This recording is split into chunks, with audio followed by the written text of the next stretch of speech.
All right. Good afternoon. Good morning. Wherever you are. Thanks for stopping by, man. Appreciate you guys coming through. Let's just do a little quick double check. Couple things to talk about, man. Quite a few things. And then we're going to take some calls today as well. I know people like to call in and give their thoughts. I think the calls will be focused on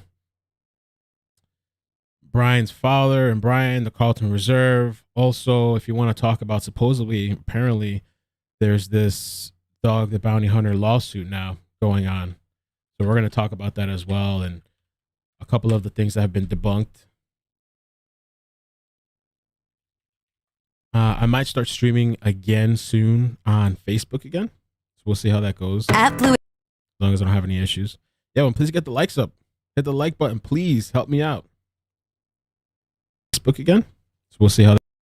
Okay, there we go.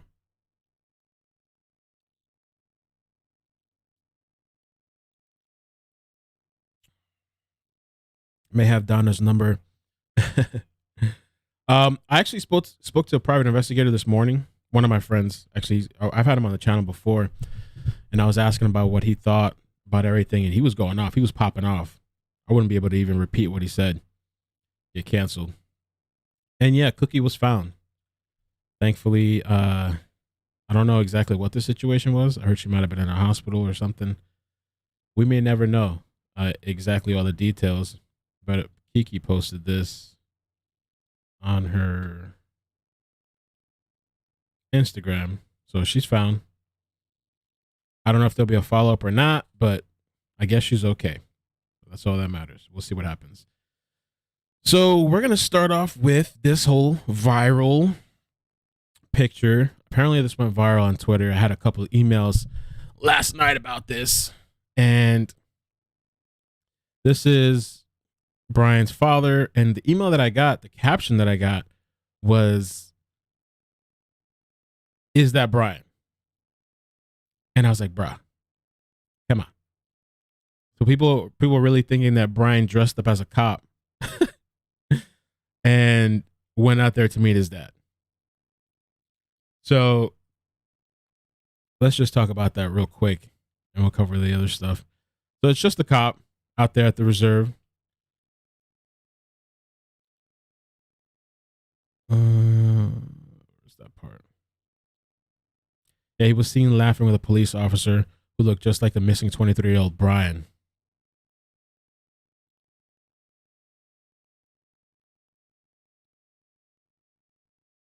The photo, which went viral on Twitter, was actually a screenshot of a video where Chris is seen laughing with an officer at the reserve where he joined the search on Thursday, October 7.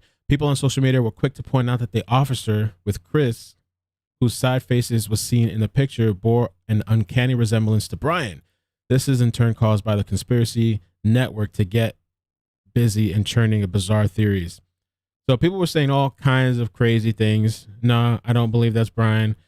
But it is interesting just to see them kind of casually laughing, like just kind of, especially on the search for his son, the supposed search for his son, right? He's here just kind of cackling, laughing back. Let me show you. I want to show you two clips. Let's do this here. For anybody who missed it yesterday. Oh, let me fix this audio.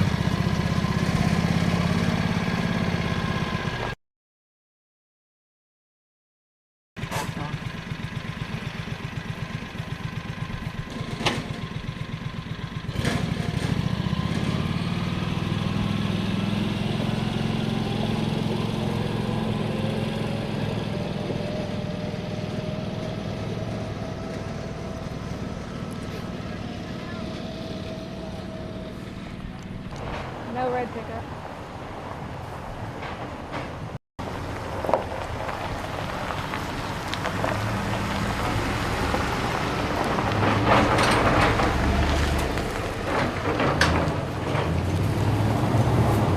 Find your son, Chris? Any thoughts? Did you see anything?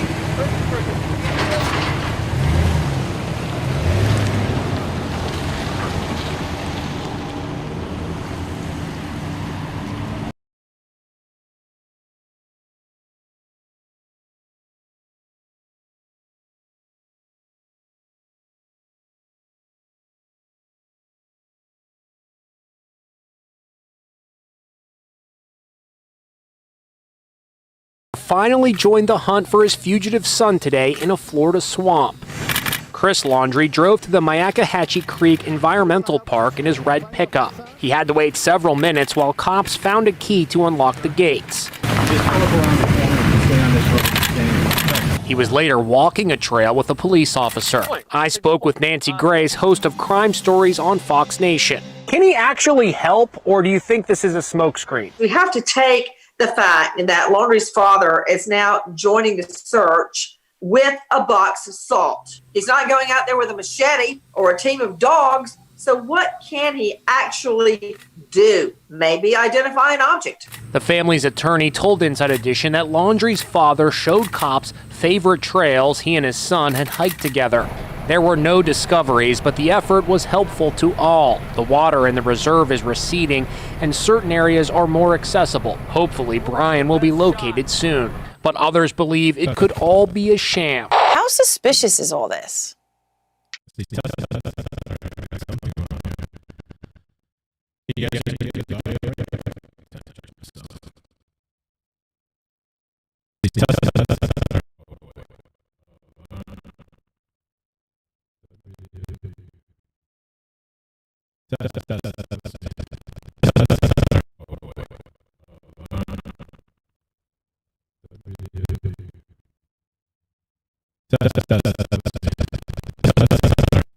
Oh my God.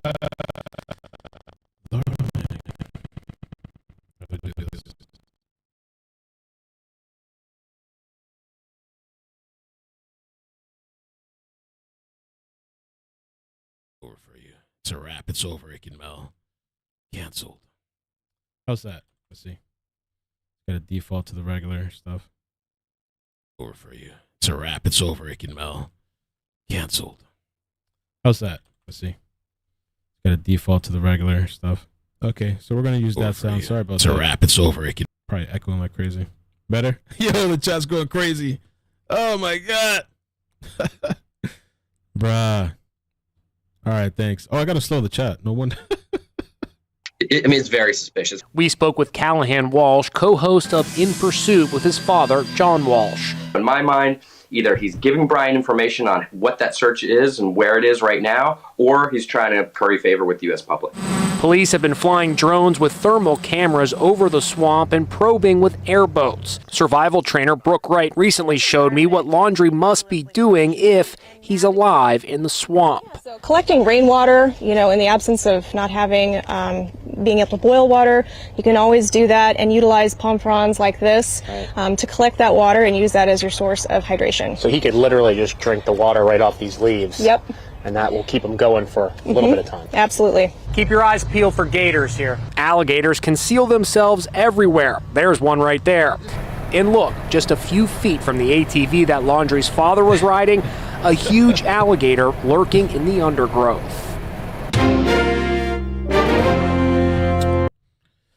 Alligator. So we're back, man. Hopefully the audio's good.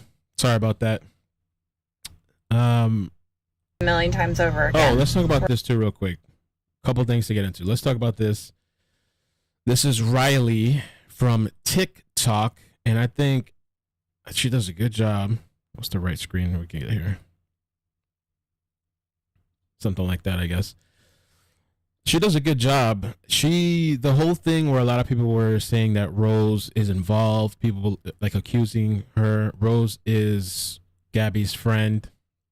And so she debunked it. She also debunked a couple of things. I would say she's the queen of debunking because she debunked that whole situation, the boat video where somebody took a video from another place, an original video, and uploaded it and pretended that that was Brian that went live on Instagram.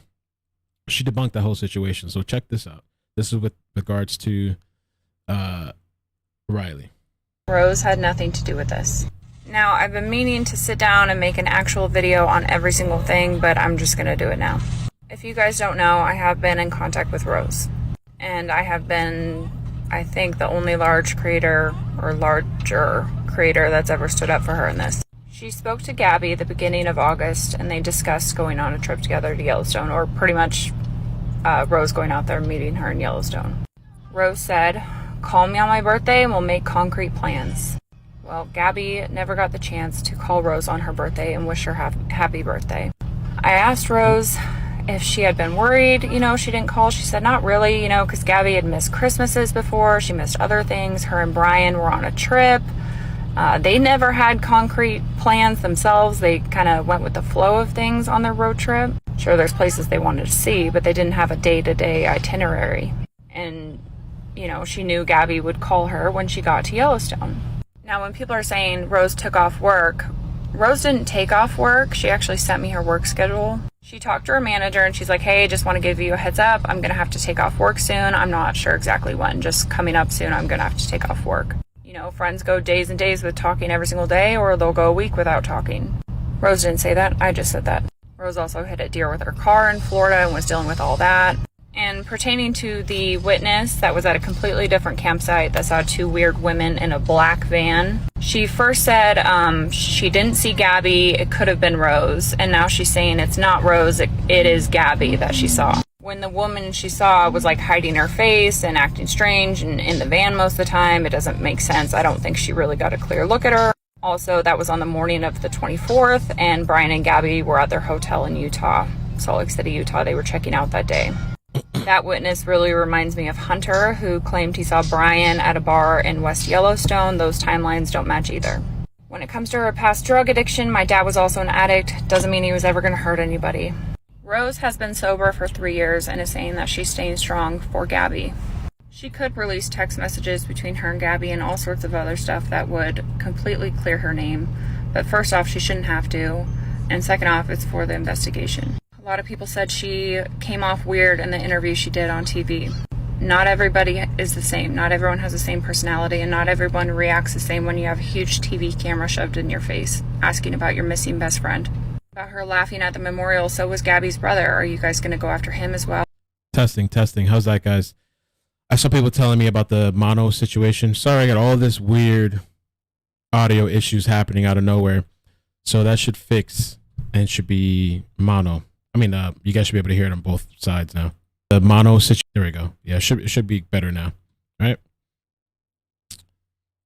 Well, Rose never left the state of Florida. She was never spotted with either one of them, Brian or Gabby. When Gabby and Brian would get in arguments, Gabby would go to Rose's house and stay the night. Rose was her safe space. Gabby would not have wanted this. I've said it, I don't know how many times now, and I'll... So I don't know. She's clearing the friend. She's saying the friend has no involvement. Now, the whole crazy situation with, which we covered yesterday, the whole bunker thing, and the underground bunker and the little fireplace and all that. Audio's good? All right. Amazing. Getting a bit high. Okay. Let's do this. All right. I still have some people. Now I'm starting to see videos on my For You page about this structure thing in the Laundrie family's backyard. People are thinking it's a bunker. I'm thinking it's a fire pit. One of these. Or even this one I found for sale. Now, if you see those two things poking up, they look like, s'mores pokers, fire pit pokers. This could be mosquito repellent lamp, citronella stuff. I don't know what that thing is, but yeah, it seems like a fire pit. And I'm not saying I'm right. I don't know what it is, but I don't think it's a bunker. I just think it's one of these things. They look like... So she's been debunking all these little weird things, with the whole thing with the flower pot. Let me show you the next video. You know what I realized? Now I'm starting to see videos on my For You page about this structure thing, and... Yeah, so we already debunked the whole thing, which I don't believe to be true, that there is a hand coming out of this thing. But also, they believe this is some type of fireplace or something like that coming out of there. This was another one to the show. Okay, now I'm being tagged in videos about people thinking that a sighting of Brian Laundrie happened during WFLA's live today. Specifically this video, and I have a feeling this is going to be another rumor that just goes like wildfire. Okay, first off, there it is. Looks like a bird flapping its wings. Like the flap motion. And then when it gets to the water... It doesn't go into the water, it goes above it. There it is, right? Sorry. Sorry, guys. I gotta move my head. He goes, see there? It's right above the water and flies up into the tree across. If it were a person, it would look very, very different. Now here's the video in real time. Oh. I guess people thought that was Brian running. This is Riley Lively. I put the link in the description if you want to check her out. She's somebody that's been debunking a lot of the different conspiracies and theories online. Also very, very tiny. Look at the size of the road. I mean, a person could stand up pretty tall on this bridge. Oh, let's touch on this real quick because this is kind of important. Right here. So this is from CNN, and apparently this is pretty important, some of the stuff. Police in Northport, Florida were surveilling Brian Laundrie, Gabby Petito's fiance, as best as they could legally before he vanished, police spokesperson Josh Taylor told Randy. Laundrie had returned alone to his family's Northport home September 1st following a trip the two were taking across the American West. Petito's parents were unable to make contact with her, either with her or Laundrie. Reported her missing 10 days later, roughly 2 weeks after his return. CNN also learned that the authorities never spoke with Laundrie before he went missing, even though they had eyes on him. When police went to the Northport home on September 11th, he was not seen, and there was no opportunity to speak with him. On September 19th, oh, we know about this part here. Skip that part. And this is what I wanted to show you. As the search continues for Laundrie in a sprawling Florida nature reserve, Taylor also confirmed that investigators did not find a campsite. Did not find a campsite. But Chris Cuomo, and it's weird because we're citing CNN from the incorrect information yesterday that was from CNN. See, I guess they were fixing it kind of in a small little like blurb, like halfway down. But so if you guys remember yesterday, there was a whole thing, campsite found, and I went off of that information because I'm like, you know, they wouldn't make that up, or how would you get that wrong? Or so apparently the investigators did not find a campsite during those efforts. That confirmation came after a source close to the Laundrie family told CNN's Chris Cuomo they were informed by investigators that police had made a discovery in the Florida Carlton Reserve. So the source on Thursday insisted that Laundrie family had been told a campsite had been found. Is it possible that they thought that there might be a campsite out there or something that they may have seen from the air, but when they got there on the ground, that's not what it turned out to be? Sure, I think it's a possibility, Taylor said. Bottom line is that investigators are telling me there is no campsite. No campsite. No campsite. So I wanted to throw that in there as well. Did he say anything here? What this guy has to say. I'm going to go to Dave Canterbury. He's a survival expert who lived in Northport, Florida, where the search is underway for Brian Laundrie, and Casey Jordan, a criminologist and behavioral analyst. Thanks to both. So, Dave, Brian Laundrie's parents are convinced he's in this nature preserve. That's what they've been saying, and that they wouldn't look anywhere else. If Laundrie has been there for the past 25 days, how likely do you think it is that he could still be alive and, undetected to this point? I think a lot of that depends really on how prepared he was when he entered the area to begin with. If he had supplies in a backpack, which it's rumored that he had ways to disinfect water through filtration and cover elements to protect himself from the weather and things like that, he could survive for a certain period of time. But if he had ways to gather food and process that food, he could survive even longer. The question really becomes, if you can gather food, how are you going to process and cook that food without starting fire? And if your filtration fails, how are you going to disinfect the water without fire? Starting fire is going to be a big no-no for him if he doesn't want to get found or seen. So I think it's going to be very difficult for him to stay out there for a very long period of time. But I think up to this point, he could have enough stuff in a backpack to have gotten along this far and still be there. When we get to the call portion, I'm going to see if I can try to fix the audio again. Hopefully This to get it went quickly from to the better quality one. But I wanted to show you this. Oh, this is long. What the hell? 40 minutes?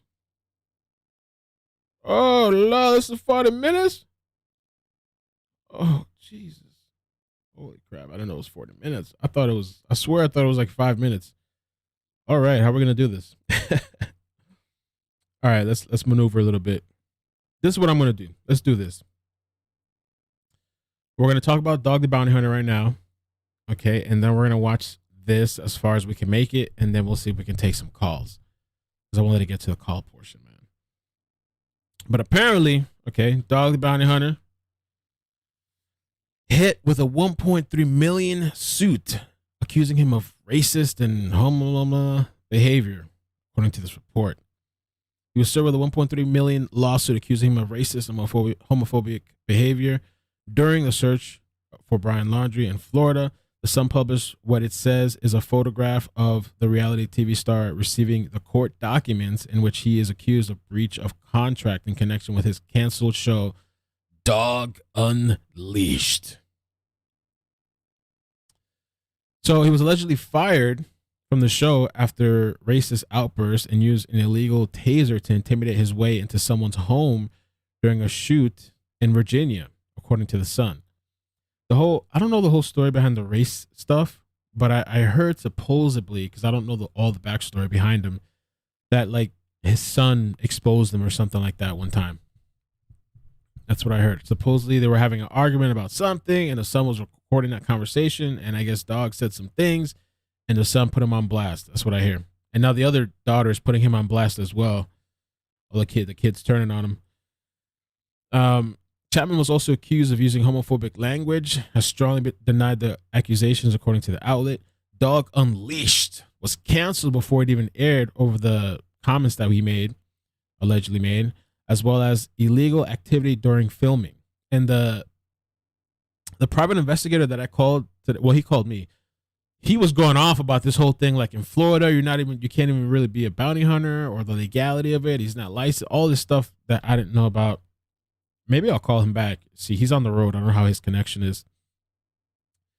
Also, if you remember, we covered recently his daughter, Bonnie Chapman, went off as well, accusing him of cheating. Another daughter, Cecilia, has dismissed the high-profile search for Laundrie as a publicity stunt.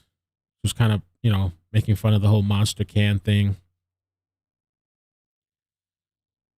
Unleashed Entertainment Chief Michael Donovan has said in a statement, Dog Unleashed was canceled because of actions by Mr. Chapman during the show's production that breached contractual agreements.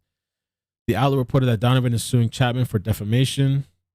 Defendant is a disgraced reality TV star who was fired by plaintiff after his company discovered that the defendant had used racial, epithets to attack Black Lives Matter activists. State court papers filed October 5th and obtained by the outlet.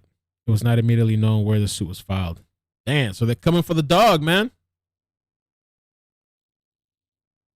His family's turning on him.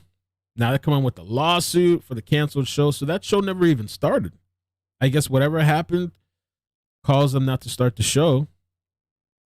And I guess when you sign certain contracts, there's things like that they can come back for you, I guess, because they lost money. Plaintiff's investigation into allegations of racial epithets also uncovered illegal activity. The suit reportedly says, adding that Chapman illegally holstered and wore a taser device during filming in Virginia, which is illegal in the Commonwealth, considering Chapman has been convicted of a violent crime. Chapman engaged in a course of conduct to lash out at plaintiff for terminating his contract, and this conduct has led to defendant committing the tort of defamation. The lawsuit says. The document reportedly includes an April 7th tweet from Chapman that reads, Unleashed representatives are trying to steal, hijack, mislead, misinformation, etc. All the Dog the Bounty Hunter fans and Dog the Bounty Hunter is also trademarked by us. No way. It's trademarked by them? Hold on. All Dog the Bounty Hunter fans and Dog the Bounty Hunter is also trademarked by us. Ooh, the suit says that the tweet accuses plaintiff and his associates of criminal activity, which is false, constituting defamation, and trying to damage plaintiff's reputation. It kind of goes on and on and on. Chapman reportedly claimed the weapon was a prop, but according to The Sun, the suit says when defendants showed a representative of plaintiff the taser, the representative asked if the taser was real. The defendant replied, "Of course." And you can't even carry a taser out there? Yeah. We got everything in Florida. So who knows? Who knows? Maybe this lawsuit could be a publicity stunt as well. But I mean, I guess he's just within his rights to sue. So let me do this real quick. We're going to watch this for a little bit. Where are we at? 26 minutes? Because I want to take some calls too. Let me do it real quick. Let me see something. Let's see.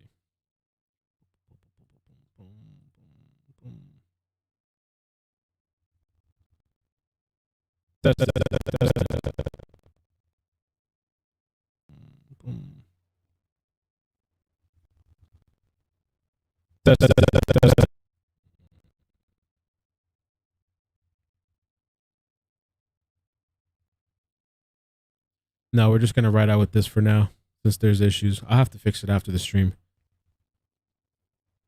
A little quick check. No, we're just going to, yeah. You guys, to me, it sounds all right this way. It's not the high, nice, modified stuff, but we'll just have to leave it like this for now. I'll fix it after the stream.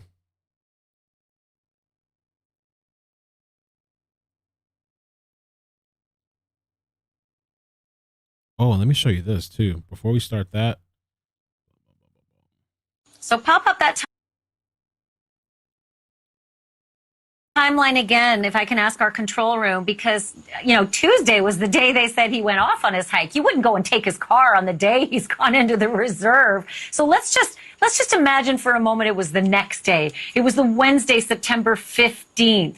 Well, even then, Brian, if they're bringing that Mustang home on September 15th, the ordinance says it's not an abandoned car unless it's been there 5 days. Well, go back 3 days, and that's the day he apparently goes hiking. So go back 2 more days, and Yahtzee. What day do you land on? September 11th, the day that she is announced and reported as missing. So it seems there are two things. Number one, they're still not getting the story straight, and there's something we don't know, and the timeline's going to change again, or there's something nefarious going on. Or number two, did the police make a mistake issuing this notice, not realizing that they had to wait a full 5 days? And you know what? The timeline is interesting. A couple of people have asked about that with regards to how long before they leave a ticket for a violation. The Laundries knew it. The couple now says the day after Brian supposedly went hiking, that would be Monday, September 13th, they found his silver Mustang at the reserve in the parking lot with an abandoned citation on the window. 2 problems. For weeks, they've maintained that Brian went hiking on Tuesday, September 14th, which any parent can tell you would have been a devastating day. Your son has been gone for 24 hours. You discover his abandoned car. It is hard to believe it was just a date they simply forgot. Second, usually takes about 5 days before a car is cited as abandoned. And by their timeline in Northport, he'd only been there a day. So when did Brian really leave that little yellow house? Maybe as early as September 9th? Well, that would certainly present a whole other timeline and maybe a whole other search. And let's face it, when it comes to the Petito case, we all want answers and justice. But multiply how you feel right now by infinity. You won't even get close to how the Petito family feels. Grief, wrapped in anger and confusion, maybe even guilt, and all of it often on public display. My guests tonight are all members of what John Walsh has deemed the worst club in America. Parents who have lost their children to unspeakable violence. Erin Runyon lost her 5-year-old daughter Samantha in 2002. Samantha was kidnapped from her own front yard in Orange County, California, and found dead the next day, 50 miles away. Her killer was arrested 2 days after that and now is serving a life term in San Quentin after originally being given the death penalty. Beth Holloway lost her daughter, Natalie, in 2005. And as you probably remember, Natalie was on a high school graduation trip to Aruba when she failed to show up for the flight home. Those suspects were ID'd almost immediately. The investigation turned into a cruel and fruitless odyssey that led to no one ever facing charges and Natalie's body never even being found. And John Walsh lost 6-year-old Adam in 1981. Adam disappeared from a Sears store in Florida, Hollywood, Florida. 2 weeks later, police found Adam's head in a drainage canal more than 100 miles away. Here, too, a suspect was caught. He confessed. He recanted. Evidence was tested. Evidence was lost. And in 1996, Adam's probable killer died in prison, serving life for 6 other murders. Aaron Runyon, Beth Holloway, John Walsh, I want to welcome all of you. And I want to also welcome to this conversation Joe Petito, father of Gabby. There is a lot of wisdom in this group, and it's our hope tonight that, Joe, you can share in the knowledge and the experience of your fellow guests. So I'm just going to start off, Joe, with a question I hope you're getting a lot these days, and that is, how are you doing? How is your family doing? It's been kind of a whirlwind, you know, with all the media stuff that's been going on. But, you know, we actually just got back to our house in Vero Beach. So now the grieving process can really start. So today was a rough day, and I imagine there's going to be a lot more of those before they become good. So we'll see what happens. Is it any consolation, although I can't imagine what consolation even feels like, to know that you are not alone in your journey?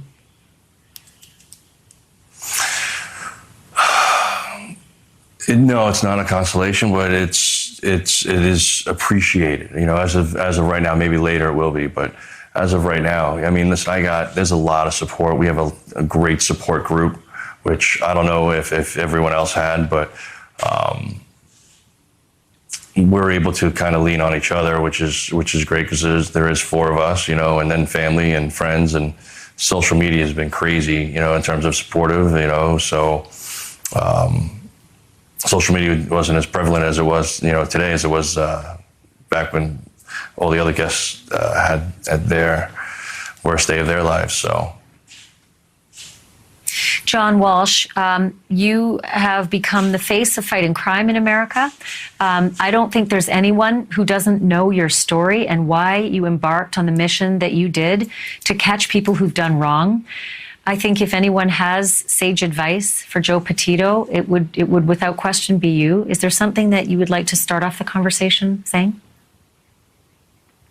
Well, as you said earlier, Joe and his family have joined the Horrible Club. Myself and the other 2 ladies on tonight belong to the parents of murdered children. And I would say this to Joe. I've been watching him. He's handling it in his family with a lot of dignity and a lot of poise.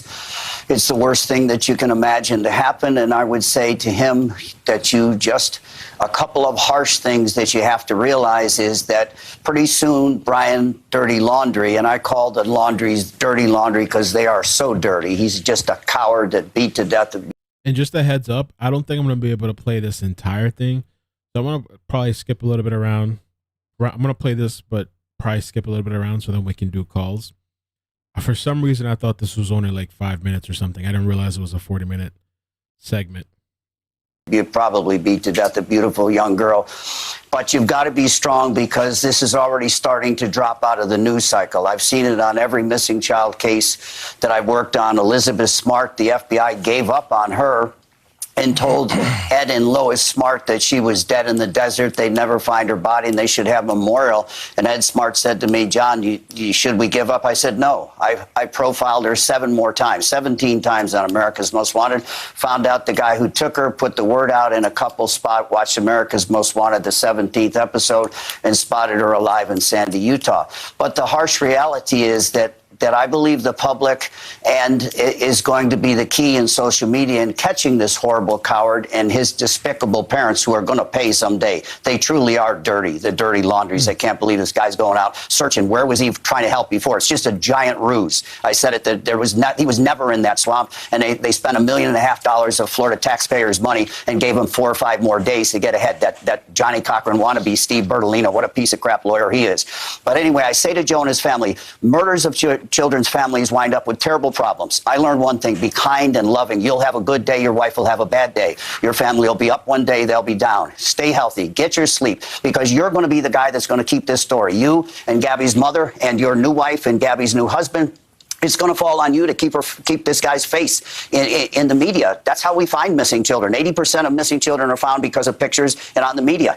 I caught 1,422 of uncatchable guys that cops couldn't catch because of the public. We recovered 61 missing children. It's the public, television, social media that'll break this case. So I'm saying to Joe and his family, be strong. You're still going to have to battle to keep Brian's face out there.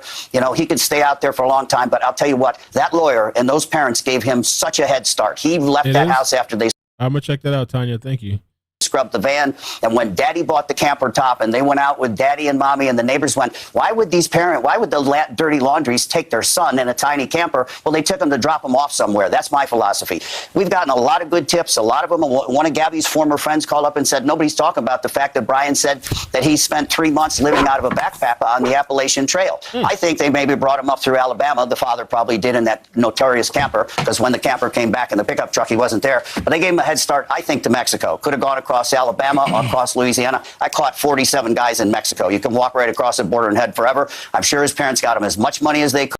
And we talked about that, the whole across the border thing. Super. I don't know why people say they think it's like so secure or whatever. To leave from here to there. I've seen people do it on video. They got them burner phones that are untraceable. And I hate to say it, I love cops. 122 of them were killed in the line of duty so far this year, but they dropped the ball. He was never in that house. And that lawyer's sending everybody into that swamp. That's bullshit. But Joe and his family. Yo, I sped it up a little bit because I'm going to have to move through this. But I put the speed up. And so I guess people in the chat, they're like, why is he talking so fast? It's on 1.25. I increased the speed. It sounds kind of crazy though.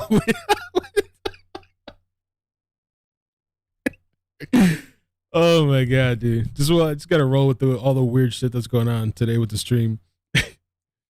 Yeah, I was just gonna say, it's like, damn, he's going in, yo. While having to go through the process that all 4 of you have gone through, and that is to finding justice and finding resolution. And that word everyone always uses, closure, which I really, truly don't believe exists.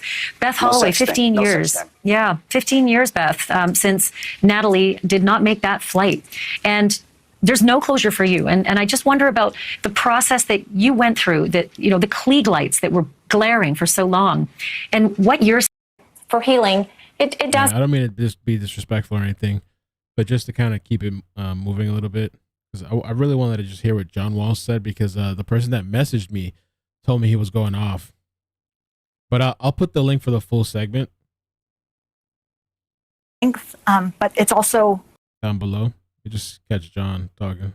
Purpose behind the you had to do what. Her dad's talking too. I mean, let's listen a little bit to Gabby's dad.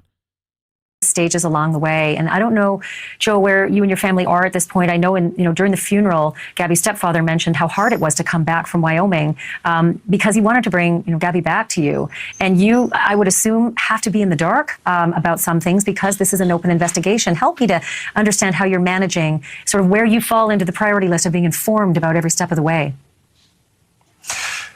We want answers, and we know we're not going to get the answers right away, especially with the way current events are, as they are this evening. So, again, we're a group of 4. It's not just me. A lot of parents don't have that, So the fact that we are 4, we get to bounce things off each other and lean on each other. Especially if someone's having a bad day and you can notice that. We're like, you know what? Why don't we take a step back and we'll reevaluate and make sure things are okay. So we're trying to stay focused on things for the foundation. How can we honor Gabby? making sure it's not meaningless to us, and, making sure that we can make a difference and make that change that we need to have happen. I know it's for a selfish reason, but, the outcome is still the same, that we want to, help and save people, and we think we can actually make a big difference. There's already starting to be a lot of talk, a lot of people that are finding out ways to make plans to make sure that they leave their significant others in a safe manner. And, that's huge for us. We just want to do more for that. We're seeing people tag Gabby, Petito, and their cases are start coming, more to the top and being investigated, and as they should be.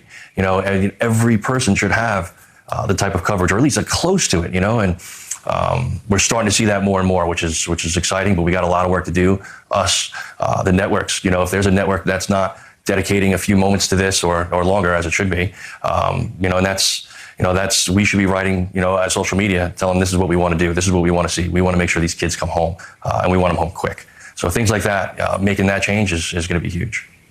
And for you, there's still the. There it is. See, John. You're in the middle of the process of even trying to memorialize Gabby and have a funeral. You had your memorial, but do you know if you're getting close to being able to bring her home and actually have that final funeral for Gabby? We hope so. We got some, some more things that they're working out. I have no idea. But they do tell us it will be soon, sooner than later, which is exciting. And we just want to get together and escort her home properly. And this way we can do what we need to do as the four of us and really process it together and really lean on each other, because that's what's going to need to happen. When we come back after the break, John Walsh, I want you to weigh in on. Yeah, John Walsh, he's so antsy too. You see him, he's like he wants, but he's going to come in. Yeah, I wanted to hear a little bit of Gabby's dad. But really I came to, because I knew John Walsh. I was told he went off. So I was like, let me just see what this guy is saying, because on some of the other segments, he was just straight out like, this guy should off himself. Brian, kill himself, kill yourself. And I understand from his perspective. I mean, I could try it because it's what happened to his son and stuff like that, and to having to go relive all that through trial. But yeah, I want to check out John Walsh. Also, really quick, let me just check the super chats real quick. And please hit like, por favor. Sorry about all the weird technical issues today, man. Wasn't expecting that. The audio stuff, everything just whacked out on me. Gerald said, I'm only hearing from one headphone. It'd be whacked. It should be fixed now. I reverted back to a different setting, so it should be good. But thank you for letting me know. JBVV, start the fight over Bounty. Yeah, I don't know what's going on with Bounty. Everybody's turning on the Bounty Hunter. Bounty Hunter's been quiet too. I noticed it was a lot of talk before. Let me check real quick his Twitter. Nothing. Since the 3rd, or he was out in the water, it's been quiet. Let me check his daughter real quick. 11 hours ago. Appreciation post for an amazing man I call dad. So she shouted him out. For those of you asking, yes, Dog the Bounty Hunter and team are still in Florida, still on the hunt. All right, so his daughter's been posting a little bit. Okay. So the daughter's still on his side. Wallace, Mel, Casey mentioned Brian was in a white truck. The guy that said Brian asked how to get to Cali said he was in a white, possible Ford 150. The same? Yeah, I don't know. I don't know what's going on with that story. I heard about what you're talking about, and we listened to the 911 call and I think an interview. I don't know whatever came up with that. I did hear that supposedly I read somewhere that the FBI spoke with him. I saw it somewhere, and they were questioning him and they were taking notes. So I don't know, maybe they're taking it serious. Ashley, Mel, your laugh. Thank you for the super chat. Stephanie Bates, thank you for the super chat. Let's do it. On that process of where you fall in the priority of go on for days away. And Joe Petito does continue to teach me every day, and that's what you have to hold on to. That is Erin Runyon, one of my guests tonight, visiting the site in 2012. I never heard of her story. Erin Runyon, I think they said. Where the body of her daughter Samantha was found 10 years earlier. Erin, for the rest of us watching that, it's very, very hard to process how you did it, how you make it through that, how you made the 10 years. And it's a simple question. I don't know if there's an easy answer. Does it get easier? Yes, definitely. Those first, what the Petito family is going through right now, the first several months, it's so surreal. Losing your child in a sudden death is incredibly difficult to handle. And for it to be a violent death is a whole nother layer. And then you add the international interest and the media and all of the questions coming at you from every possible source. It's overwhelming. And I remember very vividly thinking it's like I was walking underwater. Like the sounds were muffled, the visual, everything was gray. It takes a long time to process this, and yes, you get better at it. You definitely do. You learn how to anticipate triggers, and you will learn. I really tried hard. I had to really focus for my young children at home to be able to think about my child in a way that reminded me of her joy, and not just how she was taken, and not just that she was gone, but to be able to remember them in a way that brings you back to the present and the gift that they will always be in your life, that it never goes away. And they are with us in their own way. John Walsh, I was just looking at the math, and it was just in July. It was 40 years since Adam disappeared. Can you reflect on what Aaron just said about the change and how you as a person change, how the people around you change, and what strength you gathered to get to these 40 years? You're changed irreparably. Both these ladies have been through it. I know them very well. I know their cases.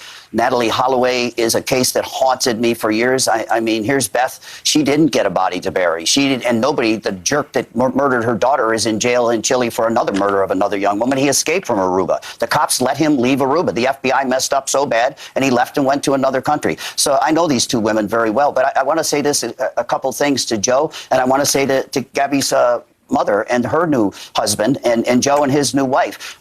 You got to check everybody in the family. There's always a grandma and a grandpa, an uncle, an older sibling, a younger sibling that's hurting just as bad, almost as bad as you are. But nobody wants to make daddy or mommy cry. I've talked to thousands of parents of murdered children, and they always say the same thing. I overlooked the other kids. I overlooked the big brother. I didn't get help for them. No one wants to stir it up for mom or dad, so you have to reach out into the family. And Aaron was right. You have to celebrate those years that you had, Gabby, and they celebrate the years they had those two girls. I was lucky to have Adam for 6 years. He made my whole life. He was our first child, and we've had other children since, and I'm a great, proud grandpa. But you're changed irreparably, and I say to them, you celebrate her life. Celebrate. Don't think about the one day that a horrible weasel coward who's out there running around and hiding that did something terrible in your life. People gave us bad advice. Take down his toys. Take down his pictures. You'll forget. Time heals all. You're hurt irreparably. You've got a chunk of your heart taken out, and birthdays and Christmases makes it bleed. But you survived through. I was on the path for justice, and I hope Joe and his whole family doesn't have to wait for this creep to be caught and tried. It took me 27 years to get a hold of the files in Adam's case. Talk about waiting for justice. I know all about waiting for justice. That's why I say we got to keep the pressure on this creep and get him before he hurts somebody else. But I say to these families, celebrate the lives of those children, celebrate their birthdays, the holidays. They were a wonderful part of your life. Don't dwell on the bad day. But worry about all the other relatives that love them so much. But I will say this, it's not about closure, Joe. You're on the same path I am, and men treat it differently than women do. We got all that testosterone, and we want to go out and find the bastard who did it. We want to kill him. All those things that go through your head, and it can't happen. I met a father who felt the same way I did, and he had a gun, and the cops came and brought him. He came to hear me speak, and I thought about it, and I don't know how I spurred it up, but I said, if you could have your son dead, back for 1 minute, because you're here trying to kill the two guys at this trial with a gun, you're drunk, you're going to shoot him in the courtroom. If your son could come back for 1 minute, he would say, Dad, don't do this. Don't do this. You can't kill somebody else and make it better for me. Celebrate my life and make sure that you remember me for what I was. So, Joe, you're going to be on a long journey. I hope it isn't as painful as Beth Holloway's. She hasn't gotten forget closure. She hasn't gotten any justice yet. Aaron got some justice. And again, her case was a repeat offender that I've been talking about forever. A guy whose charges were dropped for molesting other little girls. I can only think her daughter might be alive if the criminal justice system worked better for the bad guys that prey upon children. But it's a long haul. But you know what? You have a lot of people supporting you. This case has grabbed the American public, and we have to keep it alive as much as since Elizabeth Smart. I mean, it's really strange because I deal with and profile all kinds of missing women. And nobody profiles Black and Hispanic missing women. It's always the blonde girls and the blonde Adam Walsh or Elizabeth Smart. That's a huge problem. I've always been colorblind and America's Most Wanted on my new show. Nobody cares about those missing women. They don't get the publicity. But Joe, you got a good network around you and you got support. Celebrate her birthday and stay on that hunt, because I'll tell you what, after 27 years, it made a lot of difference to my wife and I, Reve and I, and our grown children. That ended the chapter. We knew the guy that killed Adam and 6 other people. He finally paid his price. So you got to stay strong, but be good to each other. Be really good to each other. Yeah. When we come back after the break, there is that other question in the legal justice system, and that is. Let me see the last portion. Do we get him back? Oh, he comes back one more time, I think. You guys have gone through these range of emotions. You're still going through these range of emotions. I'm sure it's, still, but at least there are people out there that understand that I can bounce questions off of, because I'll tell you, sometimes you try and make sense of it. There's nothing you can say. There's nothing that you can make sense in your head about it. So I appreciate it. When we come back after the break, there are. Yeah, he's anxious. He's anxious to get it in. The speed is 1.25, but oops. 4 foundations that these 4. Oh, go ahead. Just quickly, John. We're just going to fit in a quick break. Go ahead, John. Trying to get it in. I was going to say 2 things. I found out that most of the people on the planet are good, but there's some really evil, horrible people. America, the richest, most powerful country on the world, we're #1 in sex trafficking of children and women. So there's a lot of really bad people out there. And I know Joe is busting to ask me. You can ask the cops. I love cops, but they need to talk to you and tell you what's going on. There are 2 women here whose cases were so. Beth Holloway's case was almost as badly handled as Adam's. If I could roll the clock back, I'd be right there saying, you got to tell me. I've passed laws that the cops have to, and the DAs, they have to talk to you. You need to know. You're not going to tell anybody else. You're not going to say it to the media and blow the case. And if they made mistakes, you have the right to ask them. How did they let this guy get out the front door? The #1 suspect, FBI and these local cops. The guy went on the run way early before they ever knew he was in the house. Joe, you have the rights. You can sit down and say, my wife and my new wife and Gabby's mother, we need to know what's going on here. We don't need to find it out on the media. Treat us with some on television. Treat us with some dignity. And I can't wait to meet you, Joe, because I've walked in those shoes. I've walked in your shoes. There's a lot we're going to make that happen. Yep. Without question, we're going to make that happen. When we come back after the break, also, I want to highlight. All right, well, that's it for that. I'll put the full link down below so you can, whoever wants to watch the full segment, you can. And let's do some calls. I'm going to do a quick sweep, too, to make sure if there's any updates, but just want to do some calls with the whole father at the Carlton Reserve. I wonder if it went back out. Is it going back out today? Or that was it? News Nation segment.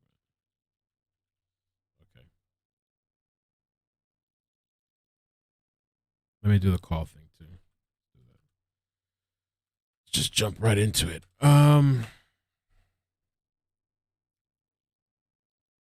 Check for any quick updates here as well.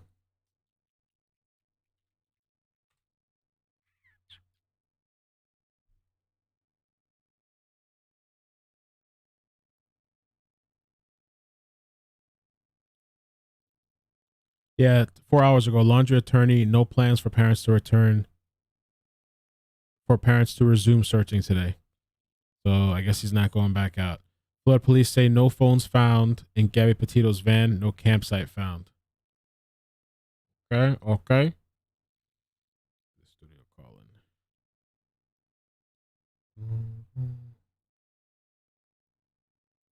Okay, give me 1 second. Let me just mute myself. Do some calls. Thank you for all the new members, man. Please, if you guys wouldn't mind hitting like. And sorry for we had a little couple audio issues and everything this morning. We're going to be on Discord tonight. FYI, Discord is getting big. It's blowing up. Appreciate the people joining there.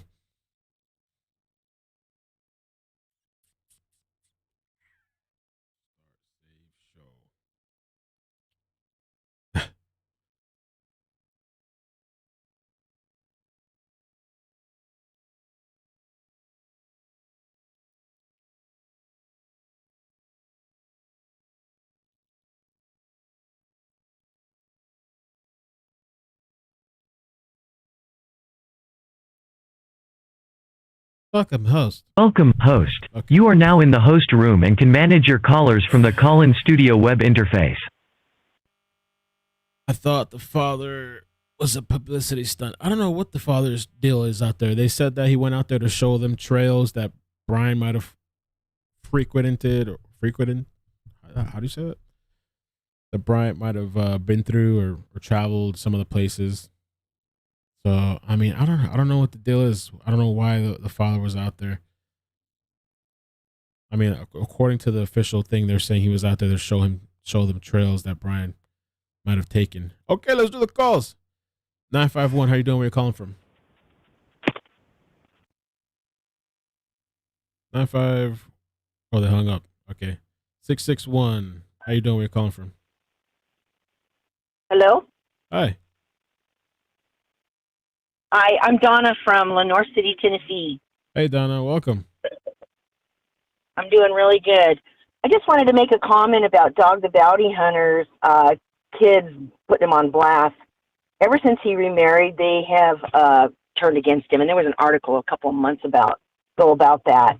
And so if they're saying stuff, it doesn't really count in my opinion, simply because they were already against him. Oh, they were never for him. Is my audio sound okay? Through the app that I'm calling you, it sounds all right, or is it all over the place?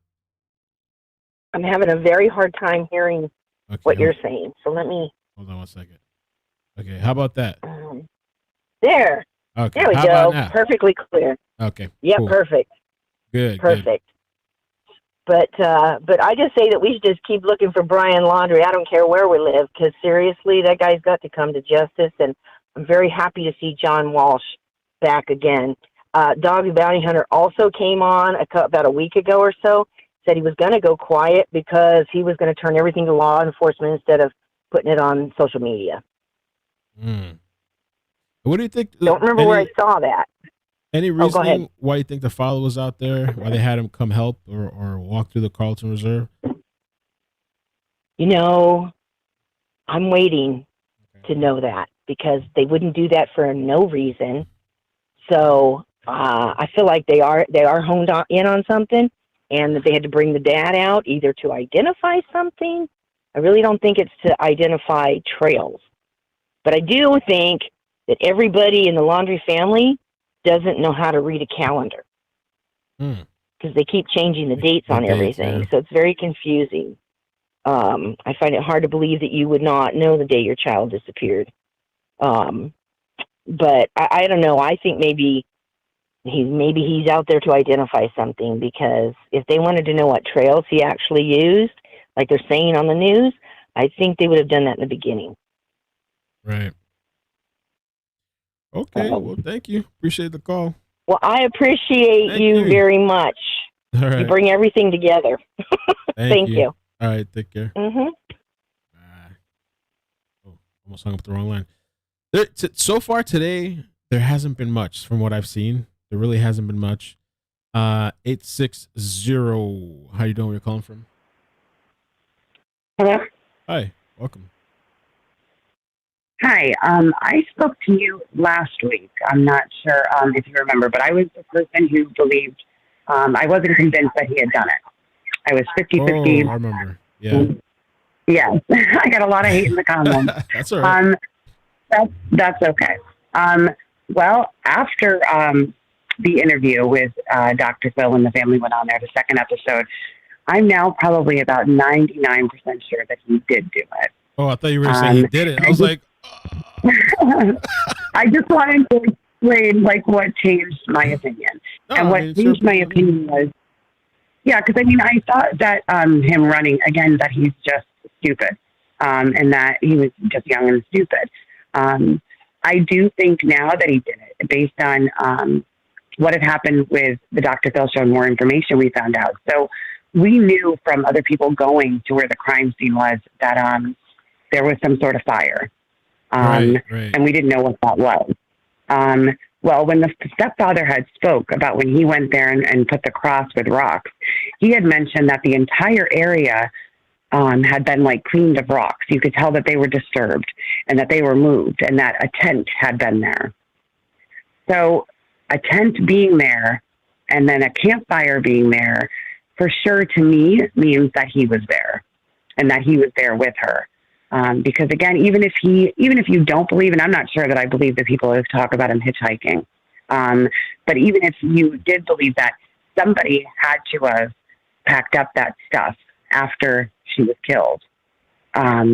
somebody had to have packed it up and somebody had to have taken the vehicle, and that obviously we know that somebody had to have been him. Right. So that do you see what I'm saying? They also said, because we watched it on Discord, the Dr. Phil thing, and that it showed like it was walking distance from where the van was seen, right? I thought by Red, White, and Bethune. Basically just open lane. I thought that's what they said. And they had to cross like this creek area, and then he was talking about the camp thing. Yeah. And that, like you said, like kind of like a fireplace type of thing. Yeah, because I assumed just probably like everybody else that maybe portions of her, part of her, or something was burned, and that somebody tried to burn her. And again, I wouldn't think, because I watch a lot of crime shows, that doesn't always necessarily mean it's somebody that you know, because they don't typically do that if they know you, if it's a rage killing. But it just seems to me like it's very clear now that he did it. And it's sad because this family deserves justice, and I don't know where he is. I do believe that he probably killed himself. You think he killed himself? Out of guilt of what he did, probably. Yes. Yeah. I'm on the side of everybody else. No, I appreciate that. Thank you for calling back and sharing your thoughts. So don't hate me in the comments. People are always going to be. You can't satisfy everybody. People are always going to be. I know. I think you need to respect each other's opinions. You know. Right. But right, I mean, thank you. It's all right. Thank you. Thank you. Appreciate it. Take care. Bye. Bye. I feel like maybe he's alive, man. Because I feel like if he killed himself, I feel like he probably would have been found by now. That's just still amazing that not amazing, but you know what I mean. Like they can't find this guy. 513. How you doing? Where you calling from? Oh, they hung up, I think. Okay. 206. How you doing? Where you calling from? Hey, calling from Phoenix, Arizona. How's it going? Hey, good. How you doing? Welcome. Hey, thank you. So I wanted to bring up two things. First, I'm going to talk about Chris's visit to the reserve in a second, but I noticed that Lisa Chapman's tweet saying that she had big news and that she's like very tight-lipped about it, and hopefully she can reveal it, which is now today. It's now deleted. And I heard in this video, or in this, just watching this stream, your stream, somebody saying that the FBI is talking to him, or did I mishear that? I heard. Like I'll try to find it. I heard that the FBI is talking to that person that reported seeing Brian by the Appalachian Trail, I believe it was. Like that, he saw Brian in a vehicle and he was asking for directions to California, which people are stating that there's a California, I think, in North Carolina or something. So he might have been talking about North Carolina, or I don't know if he was actually talking about California. But that's the story I'm talking about, that I heard the FBI is actually talking to him. Yeah. So I thought she posted that. Just... She might have posted that. I don't know if she did or not. Yeah, because I mean, the timing of that, is just really interesting. Something to think about. I just wanted to bring that up, have people think about it. But there's that, and then the whole Chris visiting the reserve, and the context behind that, and the kind of story that we've heard was he was asked by the FBI to come and take a look, and then I've read other things from people from law enforcement. Can't remember which department or area of law enforcement it was. Might have been the FBI, saying in no world would that be a thing. And I just thought that was interesting. If there was any confirmation on that, I'd like to know about that. But let's say if they did ask him to help, was that to gather information from him? Maybe they could, because they're not going out. They're not answering to anyone. And yet now he's out. Now he's right next to the FBI. Was that an opportunity to potentially have him slip up, or provide insights that they would have never have thought of? Because I don't know if they have a warrant that they could record him based off of what they have him charged for right now, which is the fraud charges, right? So thinking about in what context do they have the ability to record his voice and use that against him? So interesting. Yeah. Yeah, I'm not really sure, man. But food for thought. Anyways, but yeah, the big one is that tweet was deleted. I just thought that was most interesting. Yeah, I didn't even notice. Yeah, Thanks, I stumbled upon it in somebody on TikTok saying it was deleted. It was deleted. I saw that too. And now it's not there. It was there right. It was your last tweet right around like, I don't know, different time zones, but it was late. So thanks, man. Well, appreciate the call. Thank you. You got it. All right. Take care. Thank you. Bye. I believe there is a California in North Carolina. I think. Looks like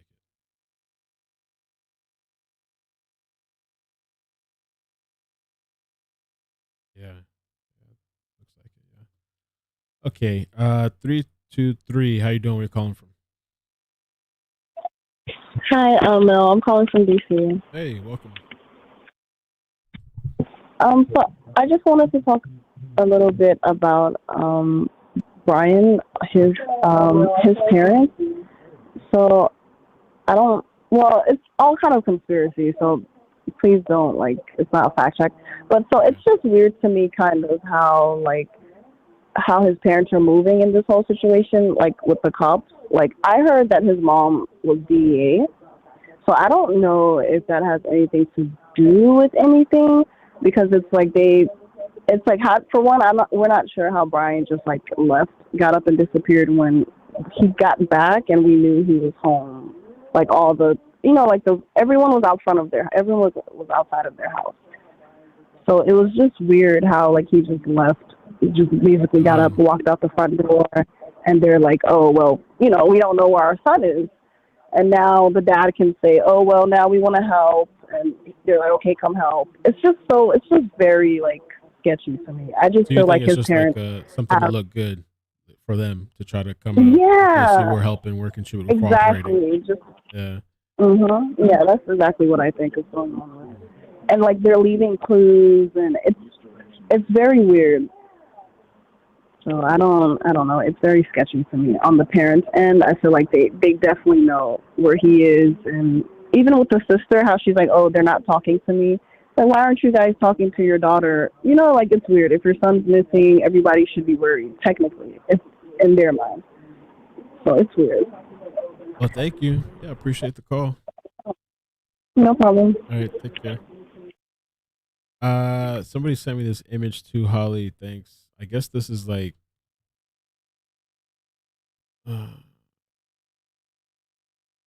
there's some footage that shows The Rock part of a campfire at the site. Fire suit over it. Yeah, it looks like it could be what you're saying there. I don't know. First time I've seen this image. 210, how you doing? Where you calling from? San Antonio, Texas. Hey, Texas. What's up? Welcome. Just here. I've been wondering what's really going on, and I've seen all the footage, everything. It's hard to really say and speak upon it, but I really hope Brian does turn himself soon. Everything is sketchy about the dad, everything going on. I feel he's trying to hide something, or maybe we found something, the underground house that they had in the back, and now he's trying to come about because we're getting closer to what it is, or we're going to find Brian. He's like, here you go. I'm going to help. Try to lead us on the wrong path when we're on the right path somewhere. Somewhere we're on the right path for him to want to help. So you think there's a bunker under there or some sort of underground thing in the backyard? Yep, an underground bunker that his dad and them had built without the city knowing or anything like that. Because basically anybody that builds a bunker, it's such a bunker, it's supposed to be hidden. So you're going to try to do it on the down low, not let anybody know what's going on, anything.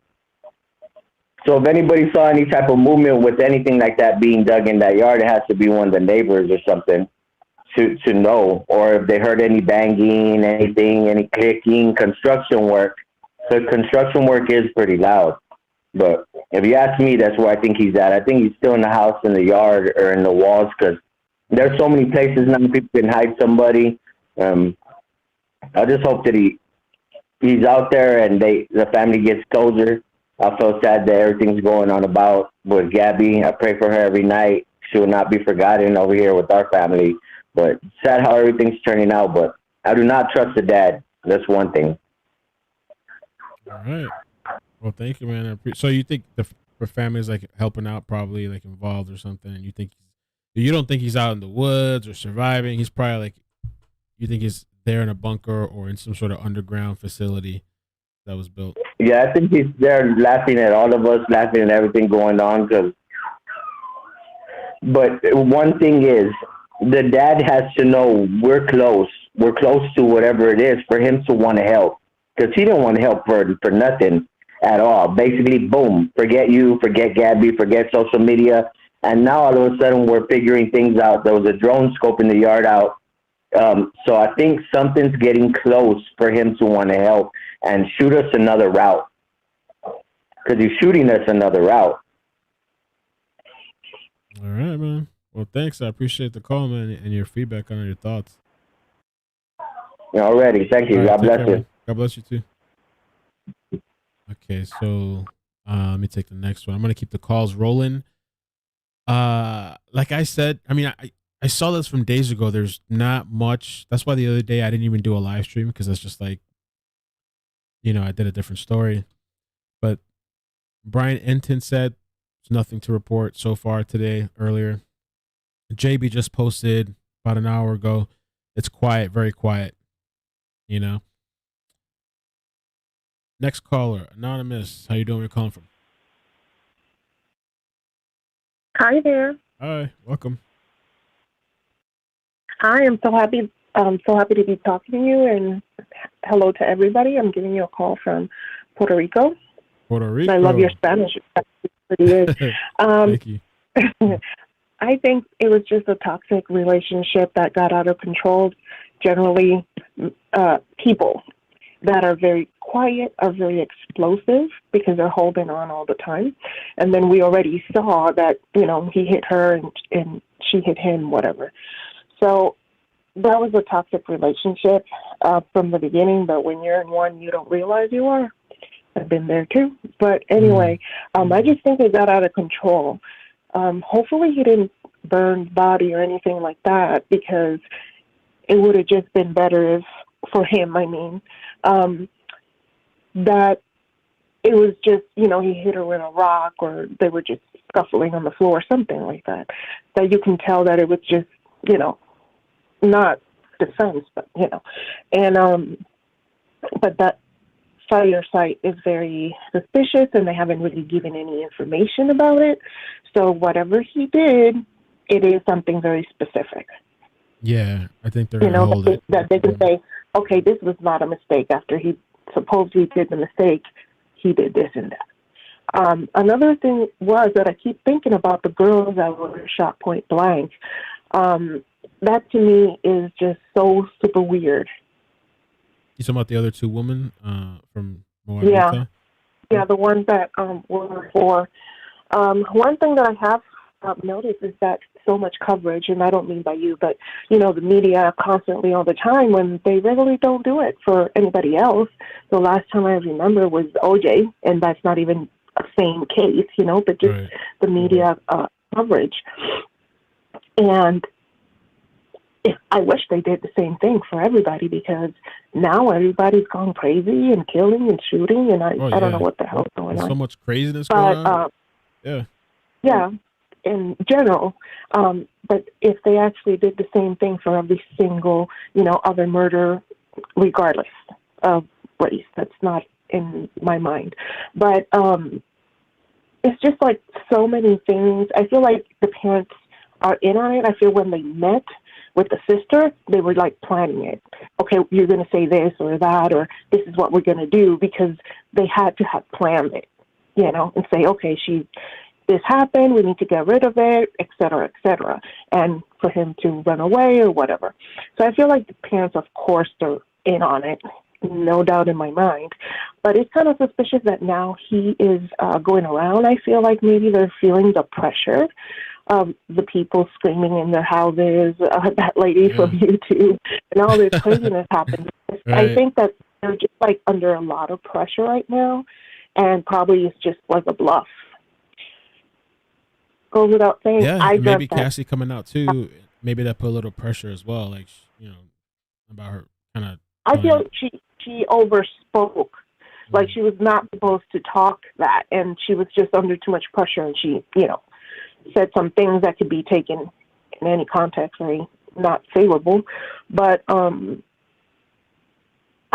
this case is so crazy to me, and since the evidence and the dates and it's just a mess, it tells you that it wasn't like really, really planned. Yes, I believe it was an argument, whatever. But what was done after that is what actually matters in the court of law. Well, thank you for the call. I appreciate it. From Puerto Rico. I'm sorry I had to cut it because I forgot the 3 minutes. They reminded me. But thank you so much for calling. Thank you for your feedback. Yes, God bless, and everybody, you need to get closer to God. Too much craziness happening. Mm-hmm. Thanks. Thank you so much, and keep going with the program. Thank you. Thank you. Bye. Wonderful to hear you. Good to hear you too. Thanks. It's Puerto Rico. There's a lot of weird stuff. A friend of mine's been sending me all these clips, all these weird things going on. There's things locally. There was a woman the other day that somebody, like, at nighttime, it was on video, tried to, like, tackled her to the ground. I don't know what he was planning on doing. I could only imagine, but somebody kind of intervened, and so the guy ran away. And there's another, just a random clip, because I think about Mia and the maintenance guy, and I just think about all these other weird situations where there's people just, like, stalking people. This dude, I'm going to get to the next caller too. You can watch it a little bit. Just for people to be cautious and aware of their surroundings. There's people lurking everywhere. This coming month, or this month, at the end of this month, I'm going to get myself the Ring doorbell. It's just something that I've talked about in general on the channel so many times, that just different layers of security. I'm going to get that Ring doorbell. I've always had an alarm, and I've had other things here as well. But you got to have different layers, because you got crazy ass people out there. Some of you living with these crazy people. 519, how you doing? Where you calling from? Hi, this is I'm calling from Canada, and my name is Austin. Welcome, Austin. Thanks for calling. Yes, sir. Oh, right on, man. Pleasure talking to you. But I just wanted to say, so I think that Gabby's dad was on Dr. Phil, yesterday or 2 days ago? Yes. It was 2 episodes, so one came out one day, and then the other one came out, I think, the day before yesterday. I think Wednesday or something. Yeah, so I was watching some of it, and I seen that someone asked Gabby's dad, what do you think, the Bryan family is doing wrong, all this kind of stuff. They kind of were like, why aren't they out there searching for their son? And then the day after, all of a sudden, the dad of Bryan is out looking for him. I'm thinking what he was trying to do was make himself look better, because he just got called out on Dr. Phil by Gabby's dad. Saying that, like, what, they weren't answering the calls and stuff. What did he say? They haven't been helpful at all, right? He kind of called him out and saying, like, if it was my kid, I would have said something, just because the fact that she was living there, Gabby, I guess. Well, yeah, no, it's just weird that the day after, all of a sudden, he goes out and now he's starting to try to help look for his son, right? I think it's his publicity, right? He's just trying to make himself look better, right, or his family. Right. And another thing I want to say was, honestly, I think Bryan is, psychotic. He had, a mental break or something, because, just the way he was, we've heard that he was acting, and then plus, with that one guy supposedly bumping into him on that back road, and saying how he said he was still in a fight with his girlfriend, or he was in a fight with his girlfriend. It seems like he's replaying that in his mind. And, I don't know, to me, that sounds like very, mental problems, right? Could be. Yeah. Well, hey, man, I appreciate it. What do you think? You think he off this? I think he's still alive. There's a part of me that think he might be dead, but at the same time, they haven't found his body yet.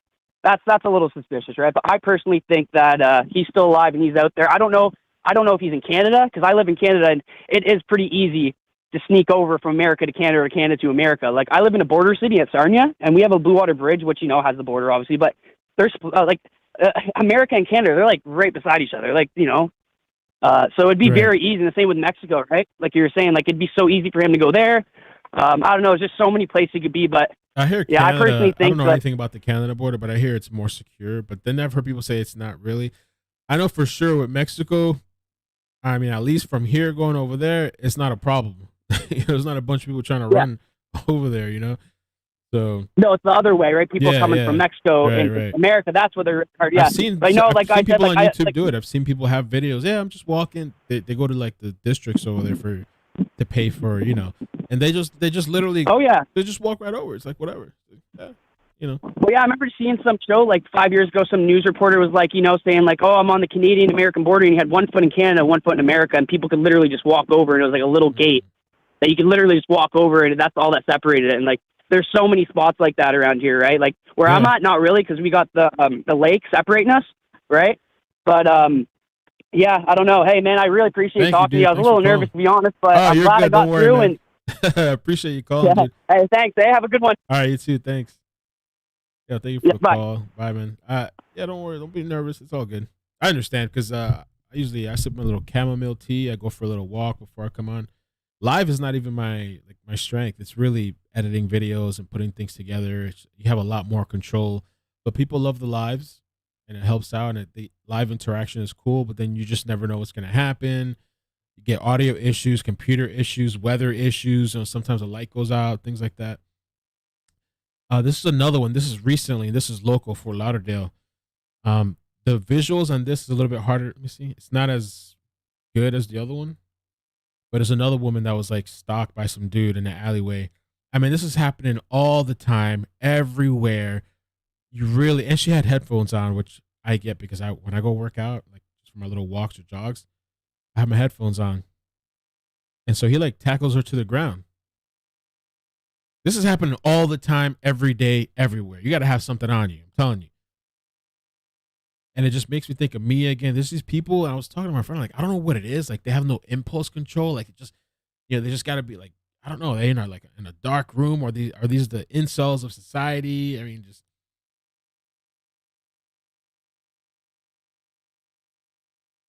And I think he hasn't been caught yet either. They haven't caught this guy, Fort Lauderdale. I'm about to put him on my Facebook page, his picture, and blast his ass. But the quality's not good. It's super grainy, but they tried to enhance the image. The only reason he stopped is because somebody else, I guess they yelled or they did something to get this guy to leave. Got that the mask on too. You know how many criminals that mask has helped? Criminals are so thankful for that mask. 912, how you doing? We're calling from. Hey, bud. You hear me? Welcome. Yes, sir. Hey, man. My name's Hunter. I'm from Blackshear, Georgia, about an hour north of Jacksonville, Florida. Oh, welcome, man. Thanks for coming. Well, first off, I wanted two things. Me personally, man, I don't know what the hell to believe. Every day it's a little something else, a little, a little pinch of this, a little pinch of that. But me personally, I think it's going to be something we didn't see coming. There's one thing that stood out to me, and I really don't see any kind of, any really coverage on it. And it's from kind of like midway from like September. And Reddit wasn't really a big fan of it. But basically, the meth head guy, the little protester, had an interview with the people that lived on the street behind the Laundrie house. And it was the house that, you know what I'm talking about? Yeah, because supposedly the neighbors said that they saw him or something running. Yeah, they said they saw somebody hop the fence, and they said they saw him running down the road. And they said it, looked just like him. And the person that supposedly had the footage was the neighbor who got into the tussle with the protester. So I don't know if, that, but the protester, could have just completely just threw that off. I'm not going to help nobody. I don't care if I got security footage or not. But or it could be nothing at all. Because I heard there was supposedly video or CCTV, but I haven't seen it. It's nowhere online. Yeah, so you're saying it's the other guy that had issues with this guy? Yeah, well, it was the guy's house that had the surveillance footage was the dude that he got. Remember when the protester got into the tussle? So it's his house that has it was the that footage. dude's house his house is the house that has the security footage. Oh, wow. And this is like from like September, it was like September 18th, something like that. But I mean, it makes you think this guy was probably in that house for way longer. And as soon as the police showed up, I'm betting you he ducked out, had a go bag, and shot out into the damn woods. You know? Right. That's just my opinion. But I just don't see nobody else talking about it. Yeah. No, I had no idea that was the dude, the guy from that. Yeah. Yeah. It is, and you can find if you can find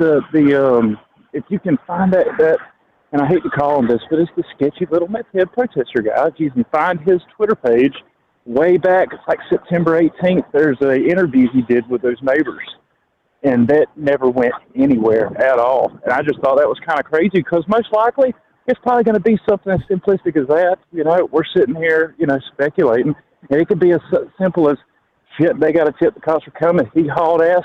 He could be ducked, 300-400 yards away from the house. Right. You never know. You never really know. But other than that, bud, I sent you some Facebook stuff the other day. It was completely crazy. I had this lady come up. I worked for a beverage company, and lady come up, and there was a missing person report. And she told me, she was just like, hey, I have basically no information. It's my niece. She does not have a phone. I don't know what car she's in. I don't have enough information for an Amber Alert. But her name was Gabby Garrido. And I was just like, that's so freaking crazy, Oh. But, nah, dude, my name's Hunter. I sent you some messages with the pictures and the is that your name report. on Facebook too? Your first name, Hunter? Yeah, it's Hunter. My last name starts with an L, so it shouldn't be too hard. Yeah, I'll definitely. Yeah, but I appreciate everything you do, man. I do. I appreciate you. Watch you every day, bud. All right, thanks, man. Oh, I see what you're saying. I appreciate you, bud. Bye. Thank you, man. Take care. Thank you, bud. You too, man. Bye. All right, bye. That was a good call. I didn't know that situation. And by the way, that protester thing or whatever, that was alleged. I don't know if that guy's on anything. Supposedly that guy likes to sue. So, 323, how you doing? Where you calling from? And I'm gonna get the super chats in a second. 323, how you doing? Where you calling from? Hola, Mel. Hola. My name is Robin. I'm calling Costa Rica. Costa Rica, wow. Sorry, I got a little noise in the background right now, but no, you're good. Hope you can hear me. Yeah, you're good.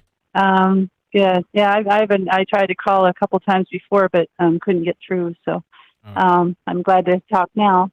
I've been from the beginning. I thought that he's left the country, and at first I thought possibly an air flight, but I think with COVID and all the restrictions, I think that would be a little more difficult, even if it was before he was being watched. But I think since they found out the De Soto campground, the video you're showing now, my thought is that he might have even called his parents on the way home, and maybe they were prepared and they knew something, they had to do something. Maybe that's why she made the one, the September 1st through 3rd reservation and then canceled it. Right. But anyway, I think he went with them on the camping trip, and I guess Brian's uncle, his dad's brother, has a boating company, or at least has some boats, and he could have met them there, possibly on the 7th, the second day, maybe after Cassie was there. Maybe she knew about it, maybe she didn't know about it, but on the 7th, he could have easily been picked up by a boat. On the video you're showing there, he could have been picked up on the boat area, or even there were areas I saw where there were boats that could just pull up on the shore. Very easy to leave by boat, and they had no eyes on him until after the 11th, and nobody was suspecting or watching anything. It could have been really easy for him to go anywhere. And I used to live in Key West, Florida, 90 miles from Cuba. We had boats coming in from Cuba almost every week. There would be boats of Cubans fleeing, and they would just come to shore and get off the boat, and they could go anywhere. So it would be really easy for him still to get through. Huh? Like it's not not that hard. I guess. Yeah, most of the time, yeah. Sometimes they would, but it was, little boats, and they were pretty easy to get through. But to leave on a boat from Key West to Cuba is 90 miles. Okay. They could have brought him to Key West for a short time, or possibly even the little islands that are on to the west, the Marquesas. They're deserted islands, but room enough for him to stay for a short time, maybe camp out a bit and then take another boat to somewhere else. But there's so many places he could be by boat. And during that time, he wasn't being watched. He could have been to another country before they even were checking on the 11th. So that's my idea. I think he's somewhere else. I mean, here in Costa Rica, I've been even keeping my eyes open here. I one day saw a guy that I thought he looked a lot like Brian, but his beard was a little bit longer than it would be, and gray on the end. So, it's just like keeping eyes out and stuff like that. But I think that he definitely left with the parents' help, probably from the campground. I think that the reserve is just a distraction. I think he's definitely not in no bunker in the backyard. They're not hiding him in the house, and I don't think he left after the 11th. I mean, there's so many things that I've been watching from the beginning, and I love what you do here and explaining all the different aspects. And I hope they find him soon. And it's just so many crazy things coming up every day, and it's just like it seems like they're wasting more time and more money every day in the reserve. And I don't think he's in the Appalachians either. I really don't think he would go deeper into the U.S. I think he would go out of the U.S. where the eyes won't be on him as much. Well, thank you. So everybody keep your eyes out in other countries. Yeah. Thank you so much, too. Thanks. Have a beautiful day. You too. Bye. Thank you. So we're going to take some more calls. We got a couple of people. I suspended new calls for now so we can catch up because some people have been holding for a while. I want to catch up. I was also thinking I want to call this guy, the private investigator, but I need him not to go crazy like earlier on the phone one-on-one. So I'm going to have to give him a heads up. I might just call him and see if he answers, but let me finish these calls first. 513, how you doing? Where you calling from? Hi, I'm calling from California. Hi, welcome. How you doing? Hi. Good. How are you? Good, thanks. I just wanted to share something I heard on a different channel yesterday. Okay. When Brian Enton followed the dad and the FBI back, they actually went into a neighborhood, excuse me, where the parents used to own a condo there. So you can look it up. It was 5100 Linksman Place. So that's where they stopped. So I think the dad was just showing them an old condo he used to have. Sorry, I'm getting sick. Oh, that's okay. Where was that place at? You said behind? Yeah, so the address was 5100 Linksman Place. Don't do addresses. Please don't do addresses. I mean, he probably only, I just don't do addresses usually. Sorry about that. But you can see where they stopped in the video. Oh, okay. Yeah, email it to me if you can. I'll have to check that out. Sure. Totally. Sorry, I mean, they said it on a different channel. They totally threw it out there. Yeah, that's tough. They can do that. That's fine. Sorry. Anyway, so it wasn't just some random drive. Like, they took them somewhere specific. Okay. So are people thinking maybe Brian's there? Or is it like a previously owned place? Or?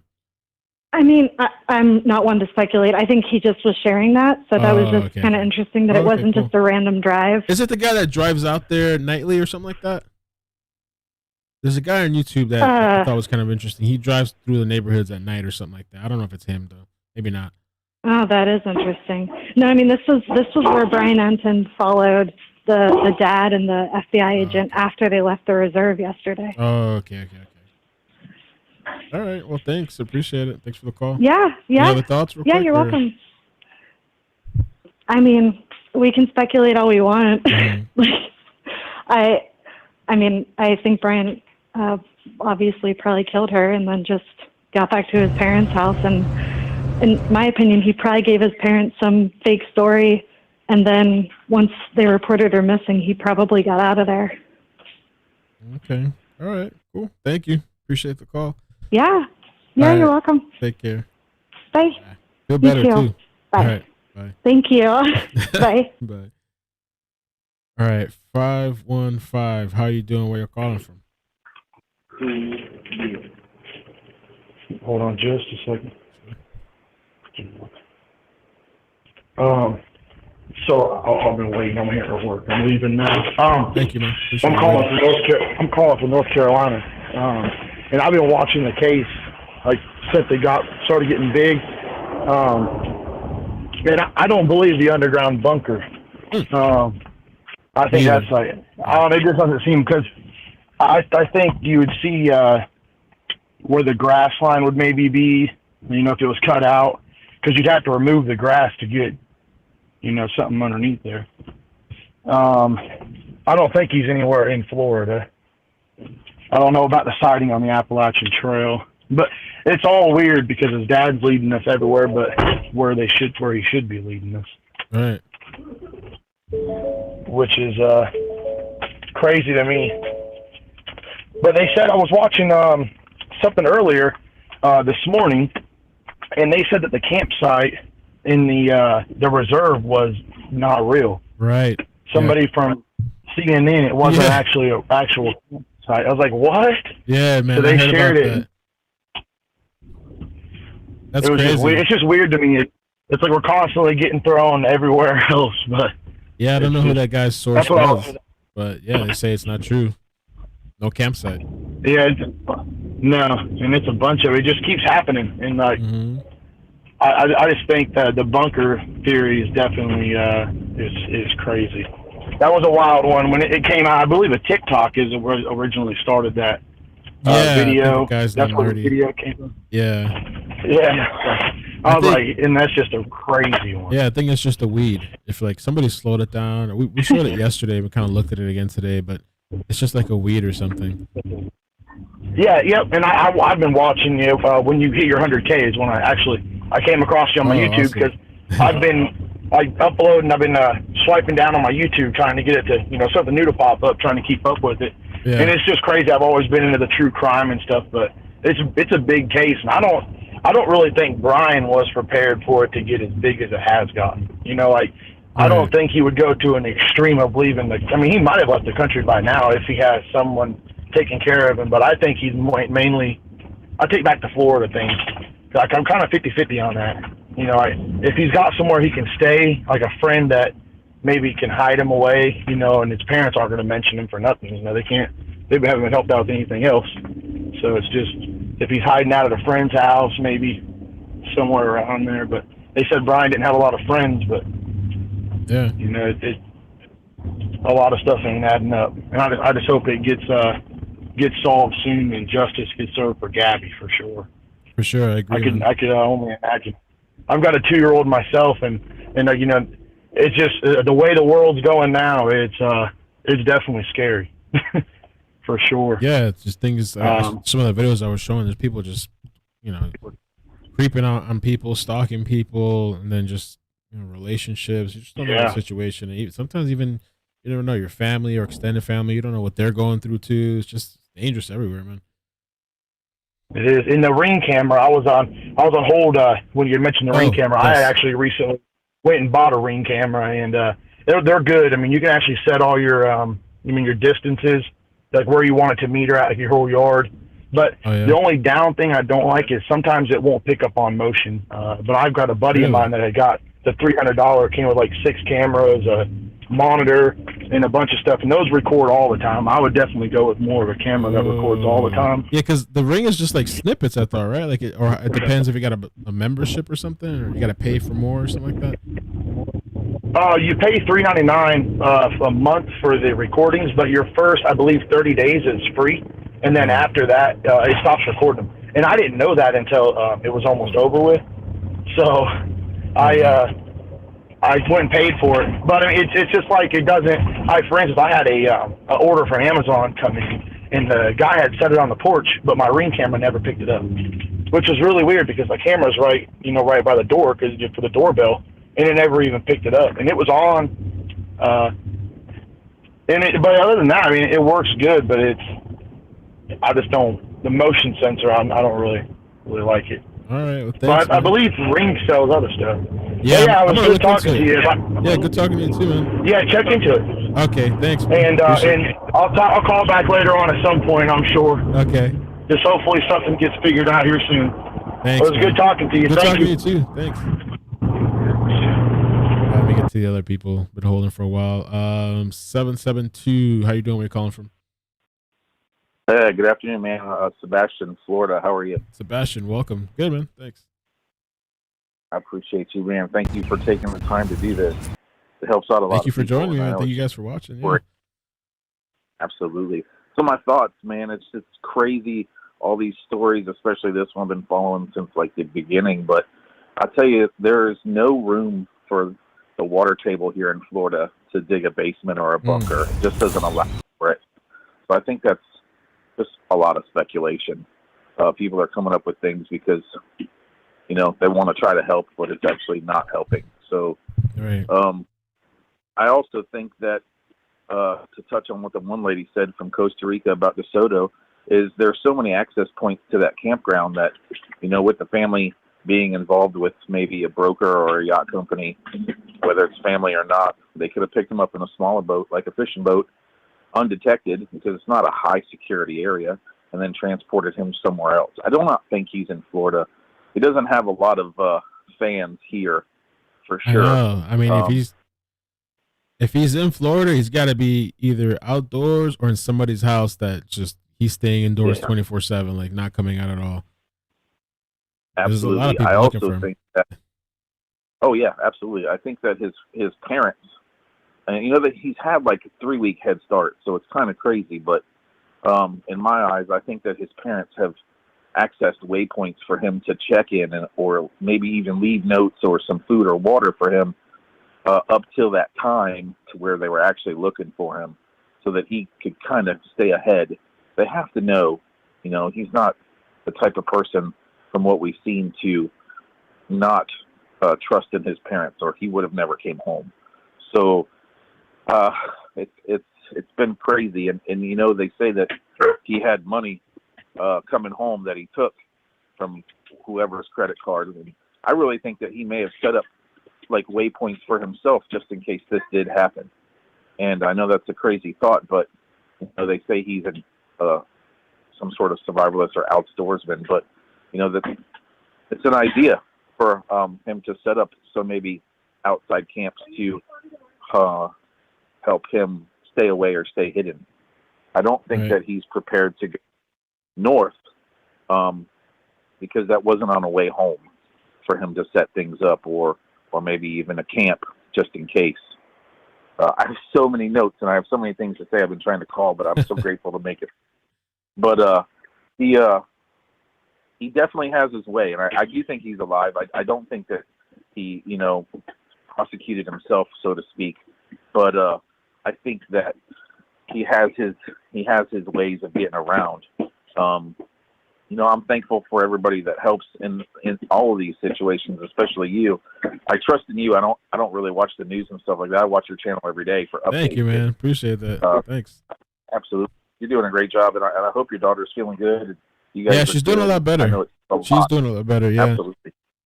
That's cool, man. I think about that all the time. It's funny that we come into people's lives that we don't even know, but yet as a community, we're there to support each other, and I think that's what your channel brings out, the goodness in our communities, even if we're not close, like state to state or country to country, like Costa Rica. Like that lady was like, I'm looking for him over here. Like, how awesome is that? I mean, just because of your channel. I mean, you're a great dude, man. I've never met you, but I appreciate you. So, appreciate you too, man. Thank you for calling and watching. Thanks. Means a lot. Yes, sir. Thank you. All right. Yes, take sir. care. You too. Bye. All right, 3 more callers, and there's another person I want to call too. She wanted a friend, Ahmad. I'm gonna call her so you guys can hear as well. 904. How you doing? Where you calling from? Hopefully the audio Hey, sounds Mo. okay. It's Kelly from Hey, Kelly. from Jacksonville, Florida. Hey, welcome. Hope you. Hey, hope you're feeling better, and your baby girl too. Good. We're doing a lot better. Thanks. Amazing. Well, she was sick. That's- Well, it wasn't me. She was sick, but thank you. Well, you had a sore throat, so. Oh yeah, I'm still. But I still have the lingering cough, but it's getting better. I don't know. The never-ending I'm glad cough. to hear you're using the chamomile like I suggested. Mm-hmm. Oh, you're that Kelly? Yes. Yeah, from Facebook. Yeah, emails. that's me. Okay. Yeah. Awesome. So what's up? Yeah, got to keep our host feeling good. Otherwise, there's no channel without you, I know. right? So Yeah, I was sick. I was you're sick the in one August. that you're I the tested glue. positive. That Yeah, I holds was it. gone for a while. I mean, I took off like a week or so in August, but we're here. Well, you're the glue that holds us all together. So we got to keep you feeling good. Thanks. You're welcome. The guy that was driving around, you mentioned that I believe is Doug live from Northport on That's YouTube. what I was thinking. Yeah. Yeah, he had mentioned, and I had sent that video to you as well. He had mentioned that he had seen Gabby's white van with Brian in it long before Brian ever went missing or anything. This is like when he first got back from their trip. He had seen it out on that back road and reported it to the cops and the FBI, and they blew him off. When did he He see had it? seen it on the back road out there in Northport. What date? Like when? Around what time? again? I don't know the exact date. It's in your email. I did send it to you. I'd have to check and maybe resend it. But it's one of his videos in his channel. He doesn't have that many videos, so you'd be able to find it there quicker maybe. Okay. But he had mentioned that, and the drive that he did a drive from his viewers asking like how long it would take to get from Brian's parents' house out to where I guess the reserve or wherever it was. It's about an 11-minute drive or so. Okay. So it's actually not far from Brian's parents' house to get out to where I think it was where Brian's Mustang was parked or something. So it's not far, that distance. But, you know, like I always said, I never thought he was in that place in the first place. So I've thought he was long gone. And that Mustang was just a decoy long ago. But anyway, that Cookie Sims video, thank you for doing that. I saw that. Yeah, thanks. She's It's found. very sad. So I don't know what happened, but she's found. She's found? Yeah, Cookie Sims. I posted it on my community tab. I gotta share it on Facebook. But she's found. Oh gosh. I don't know the details. I heard maybe she was in the hospital or something, but yeah, I'm gonna Oh wait to God, see. she's found her. Mm-hmm. She's alive. Oh, She's good. alive. Yep. Oh, okay. And I sent you another case also from that Sean, I think his name is Sean, it's CIAN McLaughlin. Okay. He was another missing person out in the Grand Teton this past summer in June. Oh, okay. I'm gonna have to check that out then. For sure. I sent it to your email. Okay. He was one of the other missing people out there, and I believe the last one from that kind of summer time frame that hasn't been found dead or alive. Okay. So, all right, I'll check it out for sure. Thank you, Kelly. Appreciate you calling. You're welcome. And no, I don't think there's a bunker. No. The only bunk going around is all of the rumors. Right. Okay, well, thanks, Kelly. I So, appreciate you. We'll talk, thanks. okay? All right, take care. Yep. Bye. Bye. 812. How you doing? Where you calling from? Hey, Mel. Hey, Mel, how's it thank going? you for It's holding. Jay. Hey, no worries, man. I'm from Indiana. Indiana, welcome. Jay. So I just wanted to give you some perspective on the Appalachian Trail. Oh, nice. I just noticed not a lot of people talking about it. I've hiked the entire thing. I've got over 2,700 miles on it, and just wanted to talk a little bit about that. Yeah, please. So the first thing I noticed and I haven't seen all the pictures, but I've seen a lot of the photos that are up from Brian's Instagram and things like that. I haven't seen them all, but I think they're giving this guy too much credit as a survivalist. The first thing that stands out to me in a lot of these photos is everything that he's wearing. It's all cotton. It's cotton T-shirts. It's cotton shorts. It's cotton hoodies. It's not something that if you've hiked the Appalachian Trail or you spent time through hiking or long distance hiking, that is not something you wear into the woods or you would wear as a survivalist. Right. Just going off of that, I know there's a picture of him and he's got maybe a Patagonia jacket, but under it he's wearing a cotton hoodie. And I was just thinking, every time I see those photos, I thought, man, this guy, he's not a survivalist because he's not wearing the proper stuff, even their shoes and their sandals. I think there's even a picture of Gabby on the AT, the Appalachian Trail, wearing Chuck Taylors. And that, if you know what you know, that's just not something you would wear hiking the trail. Right. So my other thing is this Waterville Road crossing. So I know that area very well. And I know the parking lot that Dennis guy was talking about where he apparently saw him that night. And no one is talking about this, that there is actually a hostel that is about a mile from that road. And at that hostel is a complete grocery resupply. Toiletries, showers. There's no television. There's no Wi-Fi. So if you're a thru hiker and that parking lot is located at the north of the Smokies in a place called Davenport Gap, if you're coming out of the Smokies, the first thing you do is you go to that hostel and you resupply. And I was just going back to, I feel like looking at all their photos and everything that they've done, they were more day hikers. They would park at trailheads. They would hike in maybe a mile. Just from my perspective, from what it looks like, they would do their photo ops. They would take their lunch. There's even a photo where they've got like this heavy wool blanket and the backpack that's been scrutinized. It's just not something that you would really take into the woods long term. Right. So I was just thinking that I could see where 2 weeks ago, whenever he left, whenever he disappeared, September 10th, I could see him, if he knew the area where he's supposedly been spotted around Hot Springs, North Carolina, Boone, North Carolina, Davenport Gap. That's all within a 2-hour drive of itself. There are so many different trailheads in that area of Waterville Road that a person, you're not looking for me in a white pickup truck. You could hide out in these trailheads and you could walk 50 yards into the woods, camp for the night, and come back. And if you needed a resupply, you could really go into that hostel, and there's no TVs there. There's no Wi-Fi. They may not know in the beginning who you are. You could totally resupply at that hostel. Just some thoughts. Do you know the name of it? Like the name of that hostel? I do. It's called Standing Bear Hostel. Standing Hostel? What is it called? It's Standing Bear. Standing Bear? Okay. Bear. Yep, Standing Bear Hostel, yeah. Oh. And, it's maybe a mile right from Waterville, that road where that guy spotted him. Just some thoughts.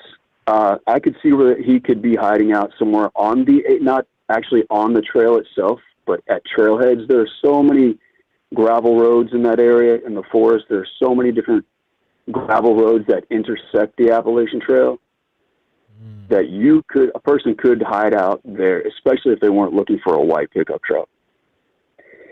And I guess the last thing I would say is, if you're going to be on the Appalachian Trail, the main thing you need are calories. If you're hiking that thing, you're burning calories, 5,000 calories a day. You've got to replenish. So you've got to have a really good resupply of food. So yeah, man, I appreciate the phone call. Do you think he's out there, or if he is, he has to come back in and like resupply constantly? He's not like you said, you could literally go off road and probably camp for the night or something like that. Do you think it's possible he's out there, or? Yeah, I personally think, in my mind, I was thinking that the night that Dennis guy saw him, which was 12:30 a.m. last Saturday or something. If he did, that Waterville Road goes only two ways. It either goes back into the Smoky Mountain National Park and dead ends, or if you know, it's gravel roads that take you into Cosby, Tennessee, which will take you into Gatlinburg. But if he got on Interstate 40 that night and drove straight through, that dude could be in Arkansas and New Mexico by now, just as an example. Okay, I'm looking at it on the map. I've never seen this before. Yeah, there you go. Yeah, they're standing very hostile right there. Oh. And the Appalachian Trail, even though that's a road, that little dot next to the road, that's the Appalachian Trail right there.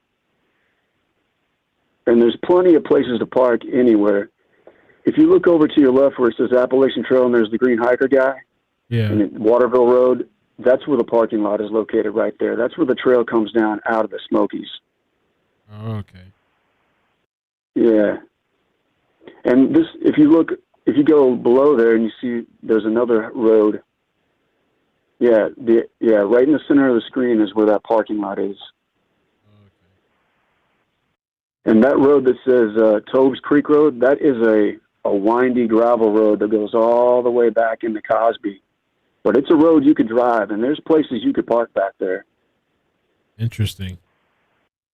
It's good to know, man, because I've heard this guy talk about the area, but I never visualized it. At least now I have some sort of visualization of what it kind of looks like. So I do what they call trail magic every year at that parking lot. I sit there and I wait for hikers to come out of the woods, and we feed them food and things. It's called trail magic. Oh yeah, they were talking about that. Yeah. Go ahead. Yeah, when that Dennis guy was describing that whole thing that he saw, I saw it completely in my mind's eye because I knew the road, and I thought, man, this guy knows what he's talking about. So, and how does that work? The trail thing that they leave supplies behind for others. Is that how it works? Or what is it called? Ferry. It's called Trail Magic. Oh, Trail Magic. Yeah, it's just one of those things that I'm a former hiker. I did the thing, and we hang out down there and we make hot dogs and hamburgers. And when the people that are through hiking that year, people that have started in Georgia, by the time they get to that point that's on the map that you're looking at, that's about 280 miles in. So they've been on the trail for about a month. And when they come down out of the woods and they see you cooking hamburgers, man, it makes their world, Okay. Very interesting, man. I appreciate that insight. Yeah, I didn't know any of that stuff. Yeah. That's the thing about this Appalachian Trail thing. They're talking to all these people, and I've seen them. They have talked to a few hikers, but the few hikers they've talked to, they really haven't given them very much good information, in my opinion. Especially that cotton thing. About every picture I've seen him in, the dude's wearing cotton, and that is just something you would not wear on the Appalachian Trail. Because if it rained, which it does all the time, you have hypothermia in 40 minutes. Right. Very interesting, man. Thank you. I appreciate appreciate the call. Ideas, man. What was your name again? All right, hey, thank you. My name's Jay. Jay. Okay, thank you, man. Yeah, I appreciate the call. You got it, man. Have a good one. You too. Take care. That was really interesting, man. I'd like to learn from him what to do out hiking and out in the wilderness. 562, how you doing? Where you calling from? Sorry for the hold.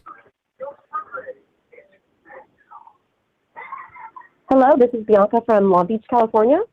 Hey, welcome. Who's this again? Bianca from Long Beach, California. Okay, Bianca, welcome. Hi. Thanks for calling. Yeah, I wanted to call in because I have a couple of theories. When I was younger, I lived in Arizona through college, and I was in a domestic violence relationship. And at the time, I didn't have the tools or resources to really know, everything that was going on.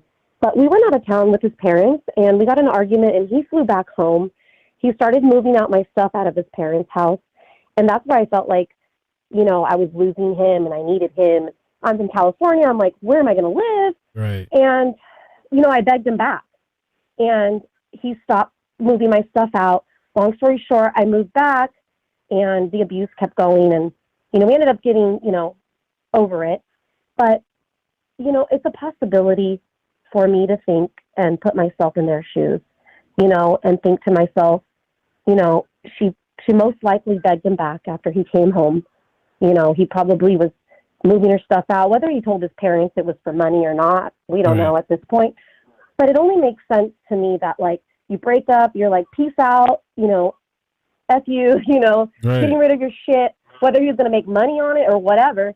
And he's going out for the next girl to control, because for me, I look back at all my relationships, and most of these controlling men, it's all sexual. You know, they always had another, at the end of the day, I found out, oh, there was another one, you know, already getting started with another girl. So my theory is, hey, they could have got an argument.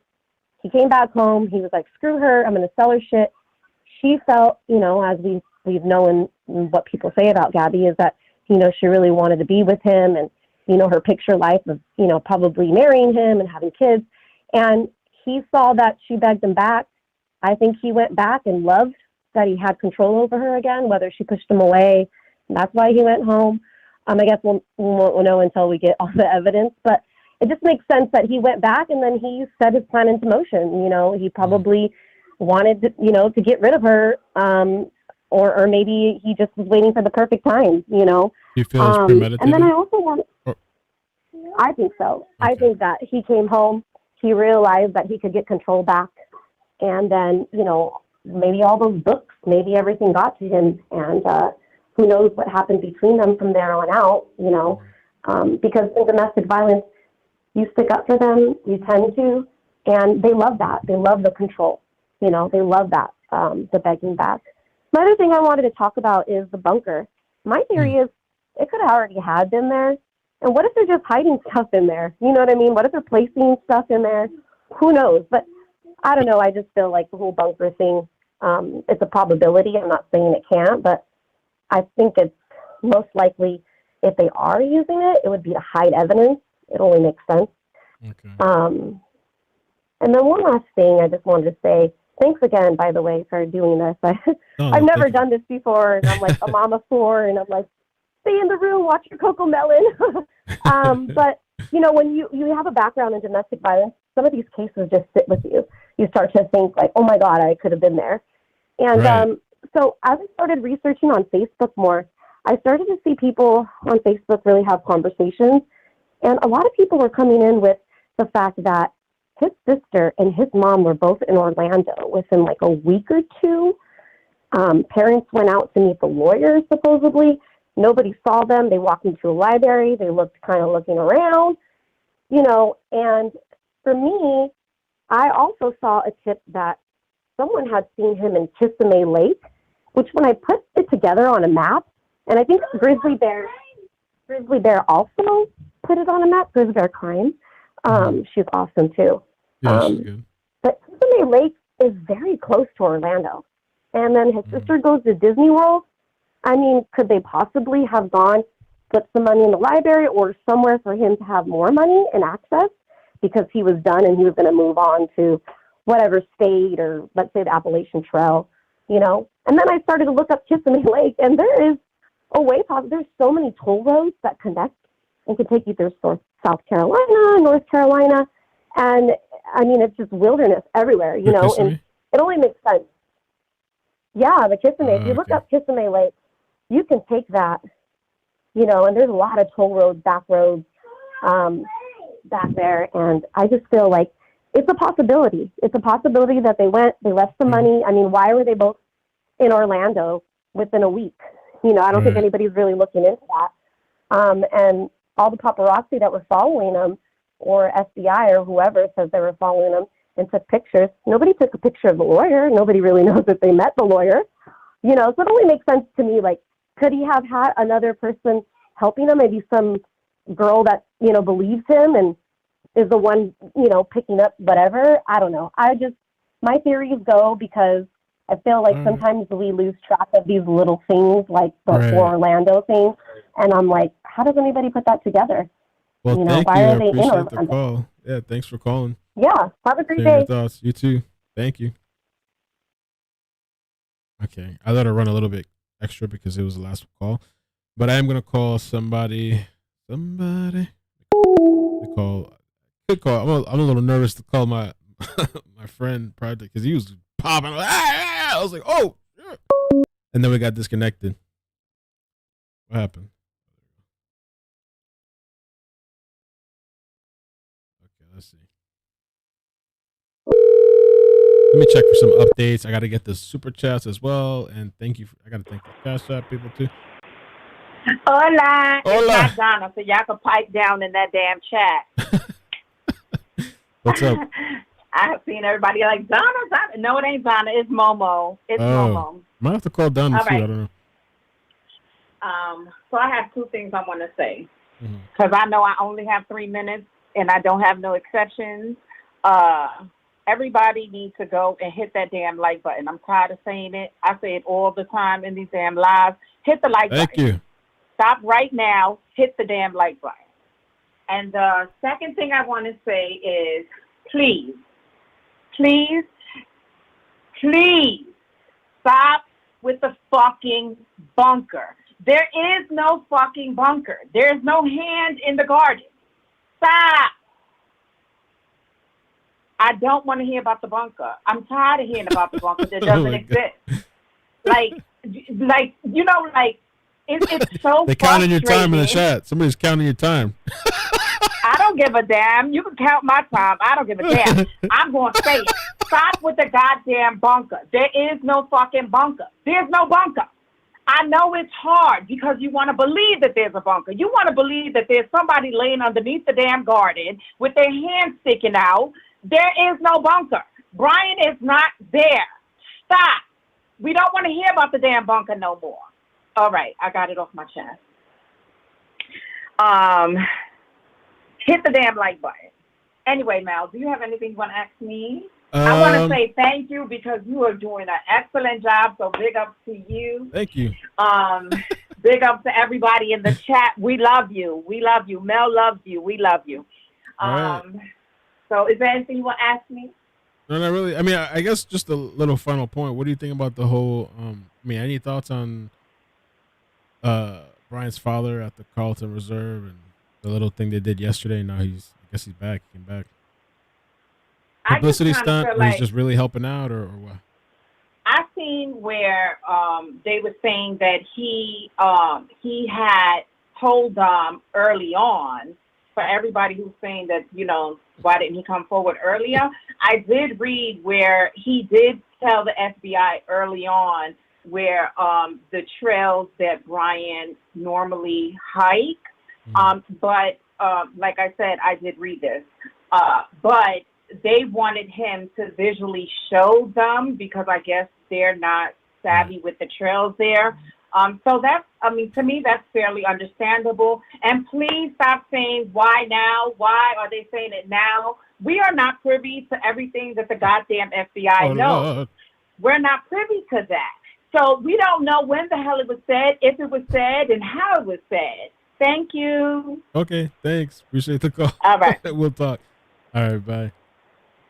All right, let's see if we can get Donna. Let's see if Donna is available. Donna. Hello. iCkEdMeL.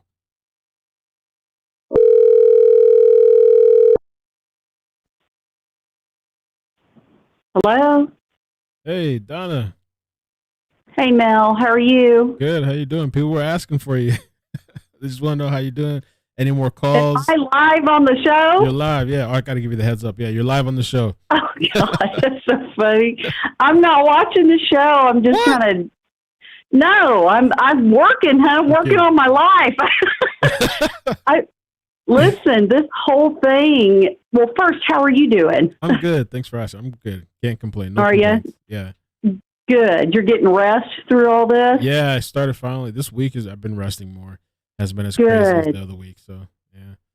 Good. How's your daughter doing? A lot better. She's good. She went back to school today. So. Oh, good. Good. I'm glad. Yeah, and I'm sure like a lot of people, but I just have spent so much of my time, my energy and focus on this case. And it's like, man, I got to focus on my life. You know, I got to work. I got to focus on me. So I'm constantly like just releasing it and just kind of focusing on me and working on stuff. So good. Yeah. I unplug too sometimes, you know, when I get off of here, because sometimes it's consuming. Like the way I was last week and the week before that, I think it's like all day long thing, like non-stop. Now I guess things have kind of slowed down, I guess. And so it's not so, but you can be super consuming. Yeah, you're not getting things done. you get anxiety, you're stressed out, you're not sleeping as well. You know? Oh my God. I mean, totally, Mel. Like, I've wondered if other people felt that way, because I sleep great through the night. I fall asleep when I want. I sleep through the whole night and I wake up refreshed. But ever since this case, the energy of it is so heavy that I am constantly doing healing work, forgiveness work, energy work, surrender prayer, all sorts of stuff to release the heaviness, you know? So, yeah, I mean, I have felt so stressed through this entire thing, but it's like, just get it done already, you know? Right. Like, catch him, dang it. We all, of course, first we want justice for Gabby, you know, but it's time to rest. It's time to get this guy. He needs to face his justice. And, you know, I thought, shoot, I'd love if before they take him away, let us form a circle around him and let us have him first, please. You know? I mean, oh my gosh. Yeah. Well, I'm glad you're doing good. I just wanted to call, check in on you. Everybody was wondering, did you get any more calls, or that's it? It stopped, or whatever was going on with that situation? Yeah, no, it's so funny. I'll answer your question. Ever since I started going live, you know, with everything, I'm sure they're watching. I got one call since that. But when I went, I think it was only your live. You're the only person I told. Ever since I said, oh, I'll record him, you know, if he called again, he never called. Never. Oh, he never called again? That was it? Yeah. By me going live about this, it stopped. So I totally believe, I know I say alleged, you know, on my video, because I want to be, you know, careful. Right. Yeah, I want to be careful. But the fact that he stopped calling when I went live, and I think the most important was the day, I think it was the day or 2 days after they found Gabby's body, I was watching the FBI on the news live on Fox, and kind of gives away where I am politically, and that's good. I own it. Listen, yeah, but I was watching it live on the news, and when the FBI had to keep the parents, both of them, out in the car while the FBI was searching and doing their thing, they weren't calling, because before that they were calling nonstop. I told you they called over 40 times, but as soon as the FBI left, it's hilarious. I'm watching it live, the whole thing. As soon as the FBI left, they went back in their home, they started calling again. I'm like, how surreal is that I'm watching this live on the news, and then they start calling again once they got back in their home? So I totally believe it's real. At the same time, I'll say alleged to, you know, be careful. I forgot. Oh, here. I'm going to put your YouTube page. Is it okay if I put your YouTube page in the comments or something? Or in the description? Or you... Yeah, that's fine. You know, I will say this. I have stayed kind of, I don't want to say hidden. I haven't gone on other shows because... If you don't want to, I won't. Because the trolls might come if I put your link there. You know. That's fine. Now, I will say I made that video private. The energy of it was so heavy. Like, it's impacting my mental and physical health. Like, I don't feel good, you know, talking about all this stuff. So I deleted it. No, I didn't delete it. I kind of just, you know, didn't make it public. But people can go to my page. Okay. It's Donna. So I just named it Donna. DONNA. Yeah, I put the link in there. Okay. So if anybody wants to go look. Yeah, and I've made it public again. It just depends. And I've even thought of sharing it like on other places, but I'm like, you know, the energy of it, you know, the negativity. I know what you mean. I'm not here for people to go, oh, cool, you got this. Listen, I did it to share the truth. I did it to share what happened to me, because when I first initially called, I just called from my own, you know, home, just by myself. I didn't do it to share anything on social media. But when I got that response, I'm like, oh, people need to know the behavior behind that. So, yeah. So thanks, that's Donna. it. Yeah, I hope you're doing good. I hope you're doing great. And I totally feel you about, taking a break and just taking care of yourself, So. Yeah. But yeah, Yeah. contact me anytime. You have my number, and I put your channel there. And you can, if you want, I don't know, Discord's a little hard to figure out, but if you ever want to join, you're welcome to join Discord. We talk about all kinds of things. We chill there. We did voice chat the last 3 nights. Tonight we're gonna watch a movie, I think. Yeah, I did see that link. Bless you. Thank you for sharing that. And I do want to say hello to everybody listening, because I want to say this. From my perspective and my experience, it has been flipping hilarious to watch all of a sudden, like, call Donna Mel 2024, all these hilarious, like, run for president, Donna Mel. I mean, it is hilarious. So I bless you all the people a part of, your family there, Mel, because it's been fun and I laughed. And it's been negative too. Trust me, I've gotten the negative comments, but it's just fun. So I bless you all. I love you all. Love you too. Take care. Okay. All right, we'll talk. Bye. All right. Bye. So I got one more call, I think, too, that I can do. I really we'll see if he even answers.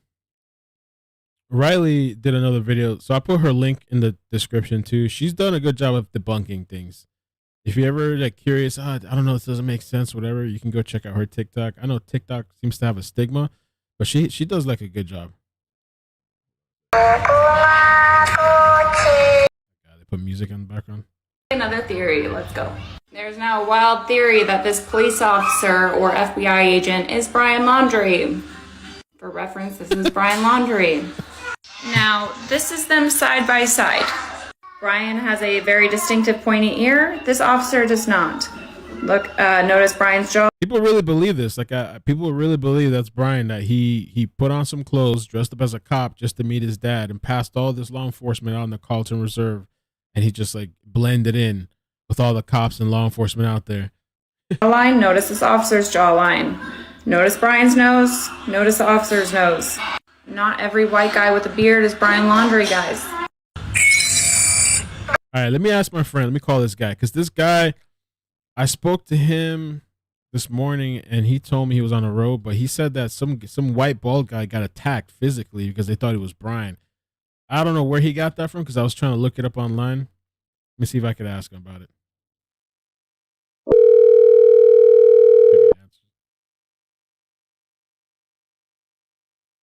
Hey, how's it going? Hey, listen, we're live, so don't go crazy. We're live streaming right now. But I just wanted to get you back on, what happened when we spoke earlier? You said there was some bald guy that was beaten up or something like that? There was a story that was emailed to me where there was a guy, I think they call it a doppelganger, where it looks almost exactly like the person. Like, a lot of people say I look like Vin Diesel. So there's a situation here where there's a guy out there, and it made national news. It was on Yahoo, where he's getting slapped in his head. People are accosting him in restaurants and bars. He looks exactly like the Laundrie kid, exactly like him. And the story made it to national news, and it was kind of like, be careful when you start seeing people out there, because there's 1.5 million web sleuths out there, and, podcasters and looky-loos and people that think that they're seeing this guy everywhere. But the problem was, this guy actually was a dead ringer for him. The receded hairline, the small beard, same thin type face. Right. And he was getting accosted in restaurants. He can't go to the grocery store. People are taking pictures of him. Wow. Almost kind of like they would if Casey Anthony was at the Walmart. Same kind of a thing. And this poor guy got confronted and almost got, his can kicked at a restaurant because everybody thought he was in there partying with his friends after maybe murdering somebody. So It was quite an interesting story, and it's out there if you Google it. But I think the kid was in Texas or Georgia or something. Oh, wow. Yo, James. So James Terry, man, any thoughts on this? Gabby Petito and Brian Laundrie. I know you were on the road earlier. I got a lot of thoughts about it, and unfortunately, they're probably not the most popular thoughts about it. But I'll tell you this: there was two sides to this. There was everybody that jumped on it and did everything they can. It polarizes the nation. You got celebrities looking for her, people putting up big rewards, the whole 9 yards. And then you have the other side of the fence where people are like, well, look at all these people. Why aren't these people getting the same notoriety? Well, it's simple. You know, the same reason when you watch television shows, even the extras are good looking. Good looking people tend to get more television time. I mean, look at the show Friends, right? I mean, that's one of the top shows there. There's not a bad looking person on the show. It's why people watch it. People want to see good looking people. It's not the most popular sentiment. Right. And I know this for a fact because one of my specialties as a private investigator is minorities. I'm one of the few private investigators in the country that specializes in minority missing peoples, Puerto Rican girls, African-American kids, you name it. And if you're 5'1", 250 pounds, I'm sorry, it's just not as aesthetically grabbing on the news as if you're a blonde-haired, blue-eyed white girl or an attractive-looking. If you look like Jessica Alba and you go missing, you're going to get the press. But that's not why this got press. I'm going to tell you what is not being said. And this is from somebody who does a lot of minority missing persons cases and would like to tell the masses of people out there why this story gains the attention to a degree that the others don't, if that's okay. Yeah, go ahead. It's very simple. First of all, both sets of her parents, her mom and her stepdad, her dad and her stepmom, exploded on this. They traveled to Wyoming right away. They were on top of this. They called the police. They called the media. They granted interviews. They did everything they were supposed to do. Do you know how many people I speak to and their child has been missing for a month and a half and they haven't even officially they haven't reported it yet? Yep. They haven't put up $1. They didn't fly anywhere, or they didn't hire a private investigator, or they haven't even gone down to the police station and they'll tell me, well, I put it on social media. This family was proactive in making sure everybody knew that there was something really wrong going on here. The only thing they didn't do that I would have done is I would have showed up at the Laundrie house with a blowtorch and wire snips and went to work. You know, so I would have found out real quick. You know what I mean? What it would have been like robbing a drug dealer at that point, but that's neither here nor there. Bottom line is they did everything possible. Look at the majority of the missing persons peoples that are complaining about about not getting the same kind of press. There's only one parent, maybe. Right. They haven't traveled anywhere. It's everybody else's fault.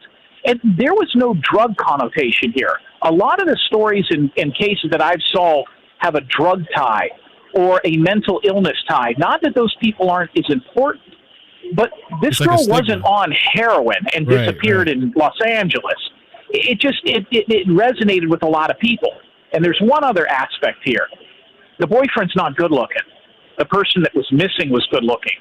If the boyfriend looked like Brad Pitt, it would resonate. But when you see, it wouldn't resonate the way it does now.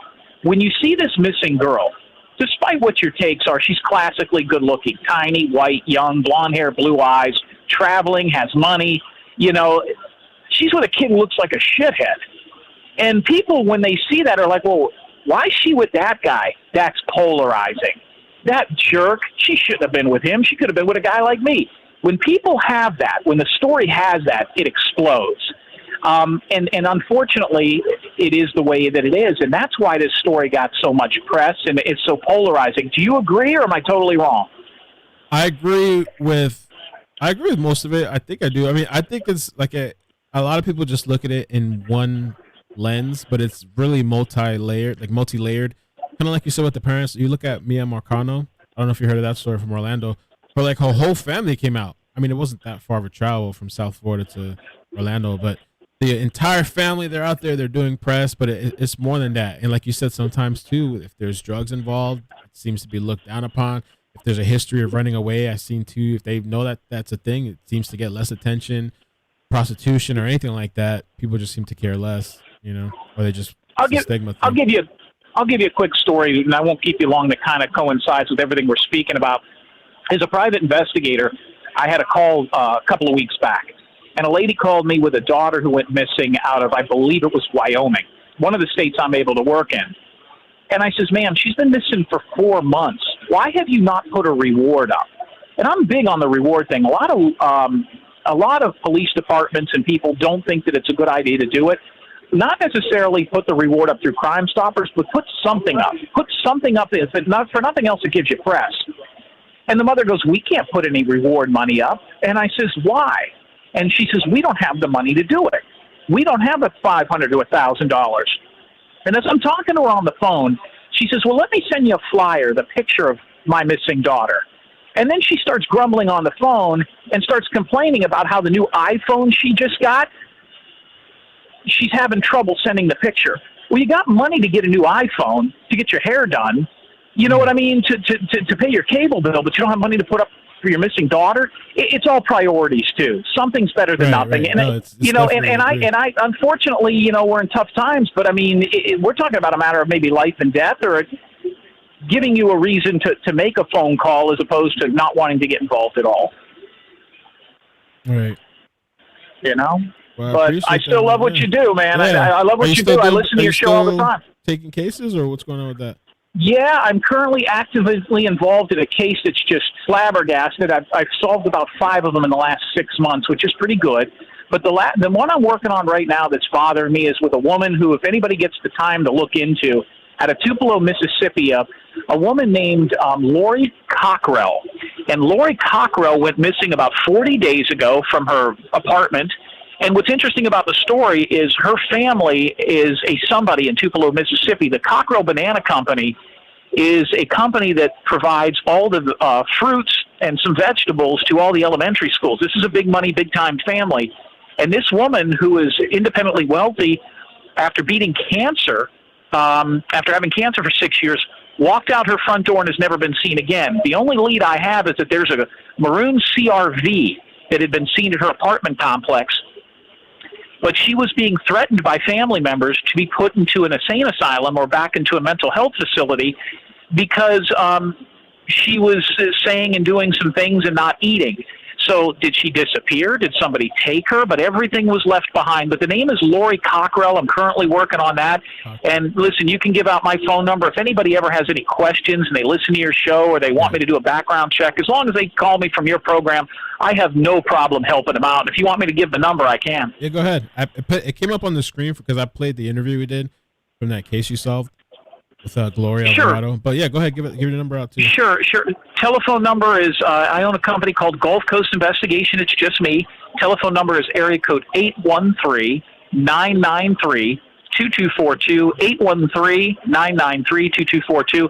I'm a private investigator licensed out of the state of Mississippi and other states, and all I do is missing persons and recovery. The case before Lori Cockrell was a missing RV, so not as glamorous as the other stuff going on, but those people were happy to find it, trust me. But thank you so much for giving me the opportunity. You, Anytime you need anything, you call me. Appreciate you, man. Thanks. We'll talk again.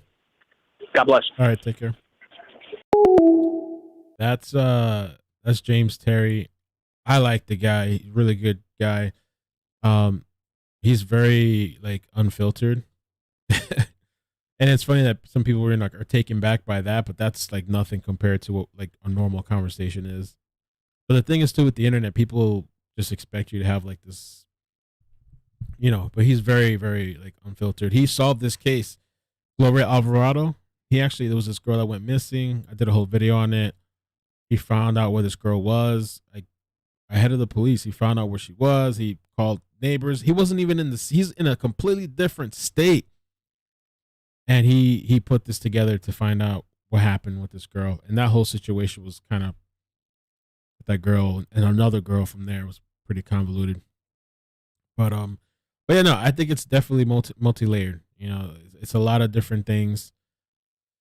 And I noticed, some cases it seems like differently, the way the response and the way people are treated, and some of the lives that I do, and even the trolls are even different on some of the content that I do. But with the Gabby thing, I think it's just so many layers to it.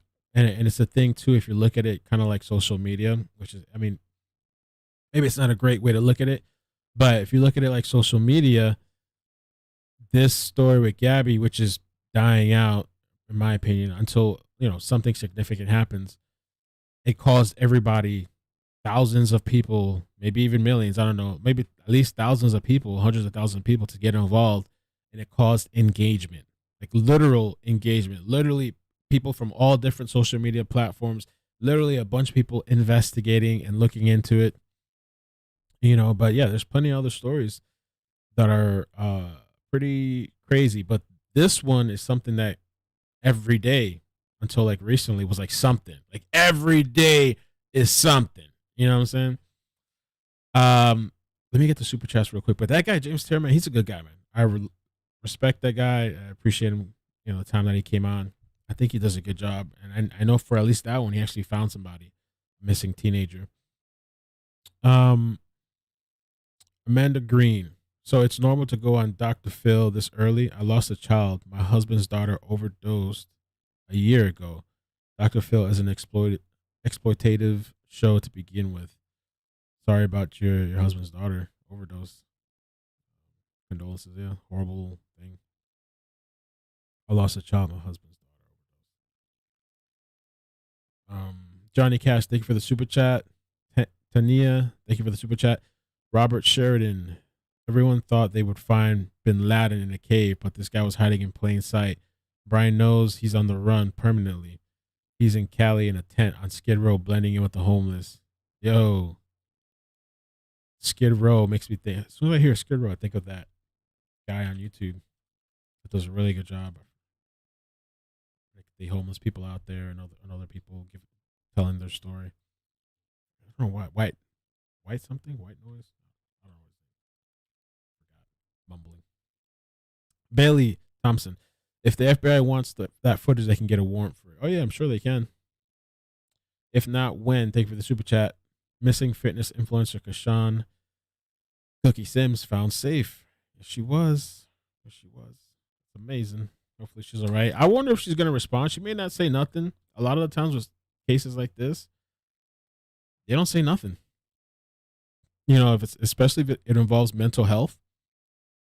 Oh, that Kanika Jenkins, that was before I was on YouTube. But I remember that story was crazy, right? Kanika Jenkins, that story blew up. And I think it was because of the mystery of it and the video footage. See, the thing is, too, when you have video and things that people can look into themselves and, come up with theories and whatever and stole the video footage and start reaching out to people. That was a crazy story. Kanika. Soft White Underbelly. Thank you, Kat. No disrespect to that guy. He does a really good job over there. Soft White Underbelly. I like what he does. He gets some criticism, but I think he really kind of shows those people's stories. And a lot of them have trauma when they were growing up as kids and stuff and family issues. I just want to say, keep forgetting about Cash App. It's from like October 1st. There was 3 of them. Thank you, Christina, Maury, Vita, Tanika. Thank you. Monday and Sunday. Kay Williams, Becky, and Melanie. Thank you so much for that. Call me back. You want me to call you again? I may start doing 2 every now and then, like for the Discord members. We may, like at the end of a live stream, have people just join up, voice, and talk about it, like we do some of the nights. Might be interesting.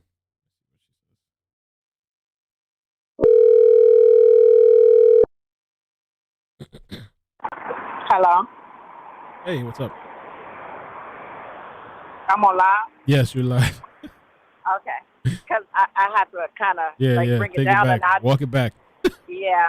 I just wanted to excuse the noise from the background because I am outside waiting to pick up my business from the bus. But I wanted to address Mr. James, and I do have respect for what he does. But I was reading, no, you ain't got to say uh-oh. I was reading the comments, and I want to address what Mr. James has said. And I'm going to do it as professional as possible. Not everyone has the funds to put up for a reward. Mm-hmm. Just because people don't have the funds to put up for a reward doesn't mean that their loved ones do not deserve to be found. It doesn't mean that they do not need that effort put in or the people behind them to back them to find their loved ones. And the second thing I want to say, when he was talking about appearances, that it kind of put a fire underneath me, but I'm going to say it as professional as possible. When he said what? When he was speaking about... You sound muffled, too. Do you have me on your headphones? Hold on. Take you off my headphones. There you go. That's a lot better. Sound muffled. Yeah. Can you hear me? A lot better, yeah. Okay. Did you hear everything I said before? Yeah. Okay. Well, the so last just part. A recap on what I said. Go ahead. Yeah. You know, just because I walk around with the latest iPhone don't mean nothing.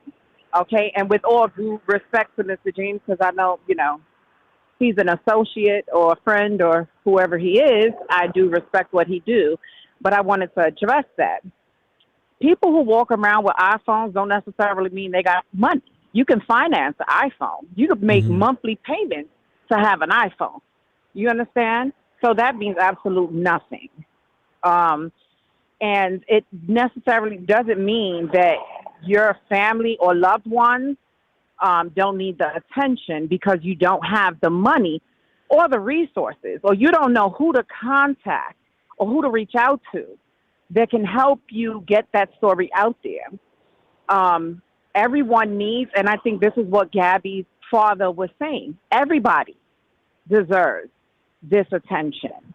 You know, everyone deserves to have a community behind them when their loved one goes missing, regardless of your age, your race, your beliefs, your sexuality. Do you understand? And so I just wanted, because I seen the chat, and I wanted to address that, you know? Okay. I don't personally, hello? Yeah. Hello? Yeah. I don't I'm going to personally- respond, but yeah, go ahead and finish and then. I do agree that a lot of the time, depending on how you look, is how seriously they take the case. I do believe that people who are in a certain lifestyle does depend on how seriously they take the case. You understand? But I don't believe that I don't believe it's the right thing. You understand? Does that make sense? Like, I don't feel like that's the correct way to handle these cases. Okay. All right. So Thanks. go ahead and respond. Okay. I'm going to hang up, but I am going to respond. Okay. Go ahead. All right, Go ahead. Bye. All right. So here's my thing. Let me talk about this. I understand what he's talking about. I understand what she's saying about the money thing, but I understand what he's talking about. And I can say this from perspective that I've been covering these stories for years. And there's situations, okay, when, like he said, some of these people, they don't report their kids missing until a month, 2 months, 3 months later.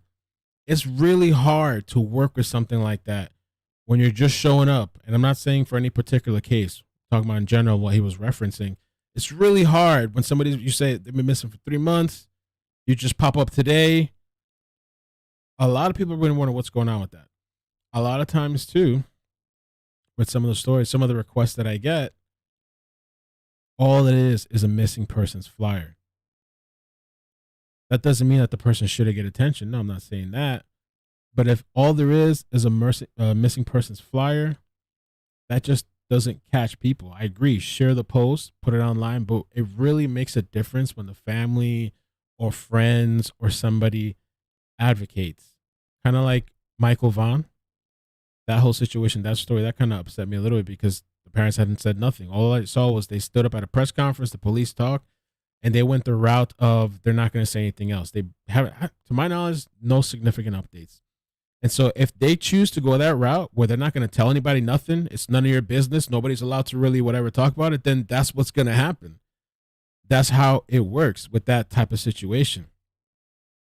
But like I said, it's very, very multi-layered. People look at it from a very simplistic view.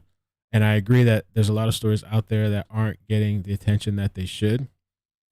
And I think if you can afford it, a lot of people can't, you know what I'm saying? And I understand. I've been there so many times. I know if you can afford a private investigator, it's really good. I think, and you should go do your own research, pick who you want, whatever. It can make a big difference, I think, sometimes, because sometimes there's limited resources with cops and funding or whatever, or sometimes people can start a GoFundMe. But I've seen a lot of situations. I mean, just to tell you from personal experience, like there was the one story with the Devontae Richardson, the guy from Wyoming, from Washington, D.C., drives to Wyoming. He allegedly believed he was going to meet Kanye West. His car was found. He's missing, still missing. And the family doesn't want really anybody talking about it. And when his mother messaged me initially, like, why are you talking about my son? You know, with those situations, what are you going to do when you're telling the public not to talk about it? And if somebody speaks about it, then you're getting a nasty response. That's what I got with her. And I did an interview with her because I wanted to bring her on. And we had a conversation. It was a super awkward conversation. So it's really multi-layered. I agree that, you know, people should get the attention and all that stuff, but in certain cases and certain things, and a lot of missing people, you don't really hear anything. You know, it's a difference. So I mean, it's just one of those things that I would say you have to kind of look at case by case.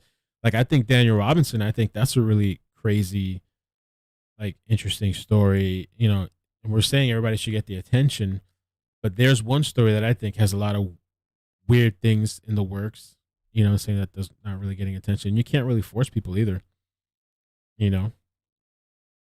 But some stories too, you never see not even a Facebook post from a family or cousin or friend or not even a Facebook post. Their own family won't even share their own Facebook post of the missing child. You know, so like with things like that, you know, how much can you talk about it? How much can you say if the people that know the person aren't saying anything? What, 30 seconds? You want me to make a 30-second video? You know, 20 seconds?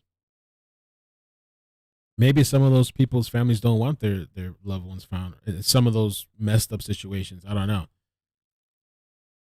Maybe there's more to it in some of those cases than we know. I don't know. But I always think about that one with Devontae and how it was just such a negative reception, or even another one from Florida not too long ago, months ago. The mother got upset with me and I was totally respectful, completely respectful. She got upset with me that I did a video about her missing daughter. And then she started popping off on other people as well.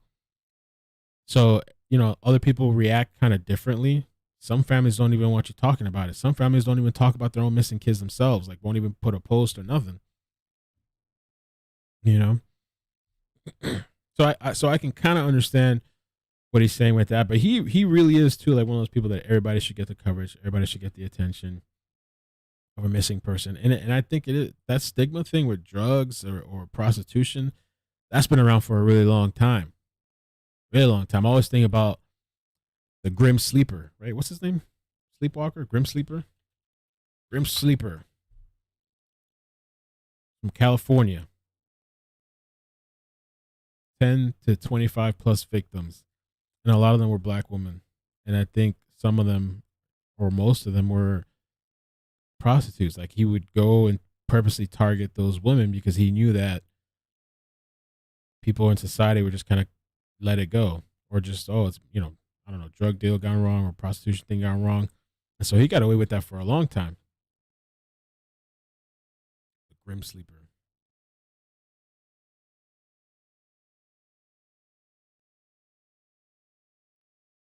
But yeah, I mean, I appreciate you guys, man. I appreciate you guys.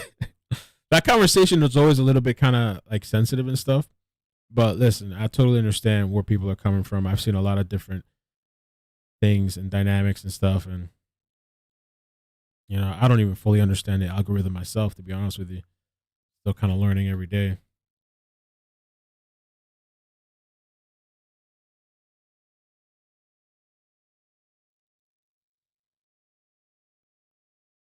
A lot of big cases that have just drifted away.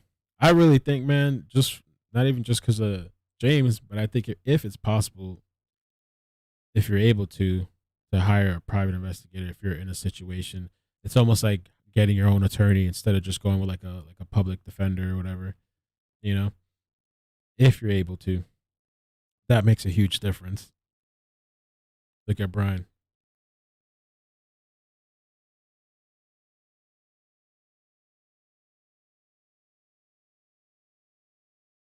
Oh, you never heard of this guy? Well, a Grim Sleeper, not Reaper. This guy was infamous, man. Grim Sleeper.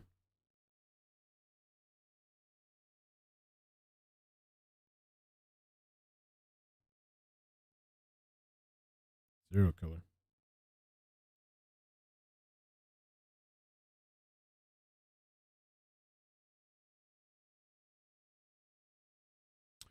But anyway, man, thank you guys so much for joining this afternoon. I appreciate it, man. Thank you for stopping by. We're gonna be on Discord later today, and yo, for all the differences of opinion, that's completely fine. You know what I'm saying? We could talk about it, agree, disagree, and then go on to what we can do better, right? But like over here on this channel and like James, and we're kind of, to me, it's like we're part of like that.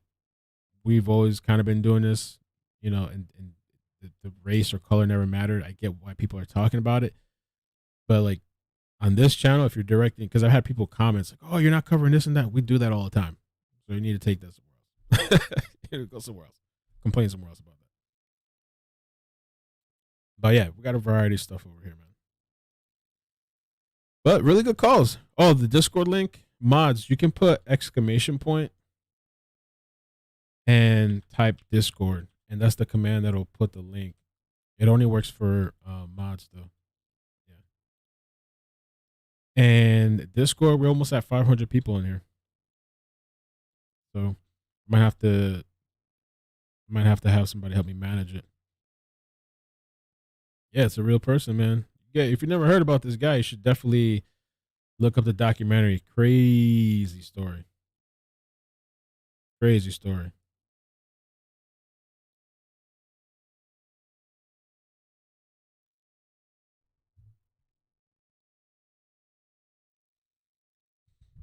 BL, I actually did that on purpose. I meant to email you if you want to be a mod. You've been around for so long. I appreciate that. I was gonna email you instead, say if you wanted to be a mod and send you over some of the guidelines. Yeah, I meant Devontae Richardson. Did I say something else? Might have said something else.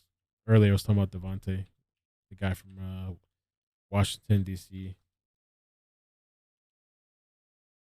That was just a weird story. And when you get feedback like that from family, it's like you don't even want to cover the story anymore. If they don't want you covering it, then okay. I mean, what are you gonna do? You know, weird. I mean, you can keep pushing it, but it's just weird if they don't want you. Maybe there's more to it than we know. That's the thing too. Like with situations like Cookie, and I'm saying I've covered these kinds of stories multiple times.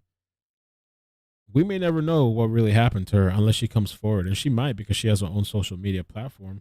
Her video is still up with all the allegations against her father and her family and the taser in the background, all that stuff. That video is still up. So I don't know if she's going to take it down. Her channel name is Body by Cookie. Let's see, she still has it. And she still has it up there. She didn't take it down. I mean,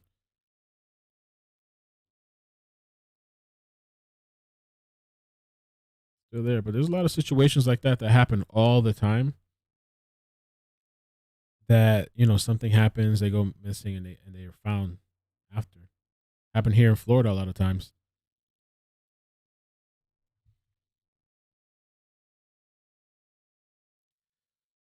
Which documentary? Damn, I forgot which one was it. I saw a video documentary on the Grim Sleeper one time, a long time ago. I like the visual documentary on it. It was really dope. I don't remember which one I watched. His name is Lonnie David Franklin. Because they have the interrogation online too, the police interrogation.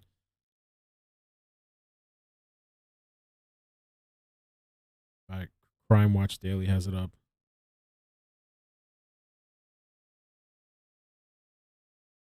The Golden State Killer was really good too. That guy was a savage, man. That guy was, and I mean that in a negative connotation.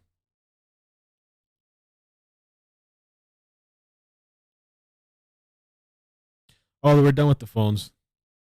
Yeah, we're done with the phones. That's it for today. Thanks. Cause we've been here almost 3 hours. I'm gonna go pick up my daughter soon, and then tonight we got Discord tonight, and I'm also gonna work on a new missing person. Kind of a bizarre story. I'm gonna have some of the mods look into it. Oh, do you have the link for the Soto you were showing? Yeah.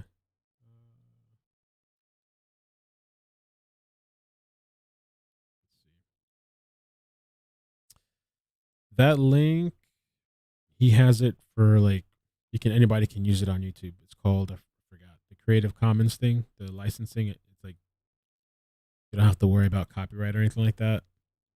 Let me send it to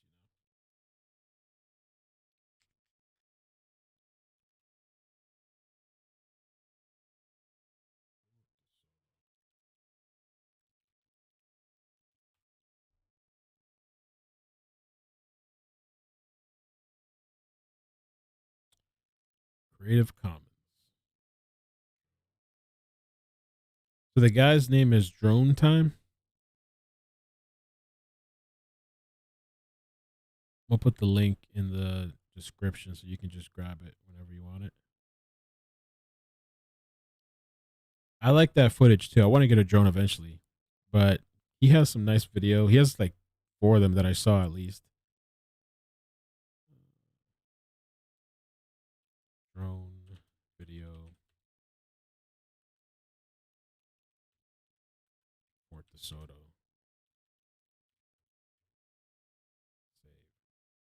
Okay, so that is in the description now.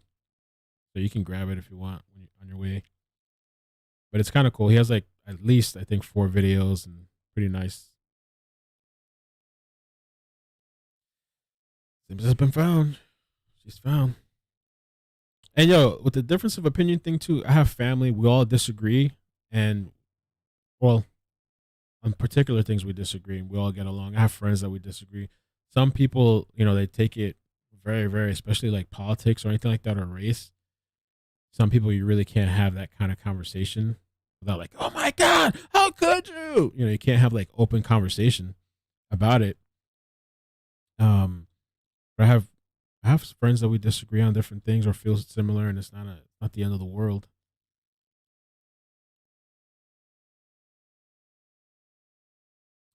But yeah.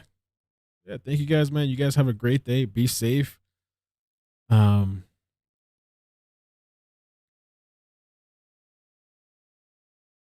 just joined. What did I miss? Everything. I love when somebody says that. Like 3 hours later, 4 hours later. Hey, what did I miss?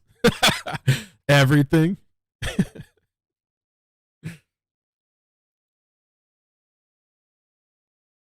Unseen is the name of the doc about the serial killer who was killing prostitutes in Ohio.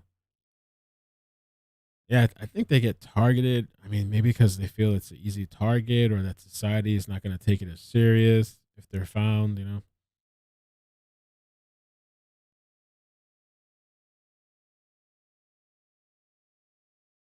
All right, man. You guys have a great day. Take care. Peace. It is the Domestic Violence Awareness Month.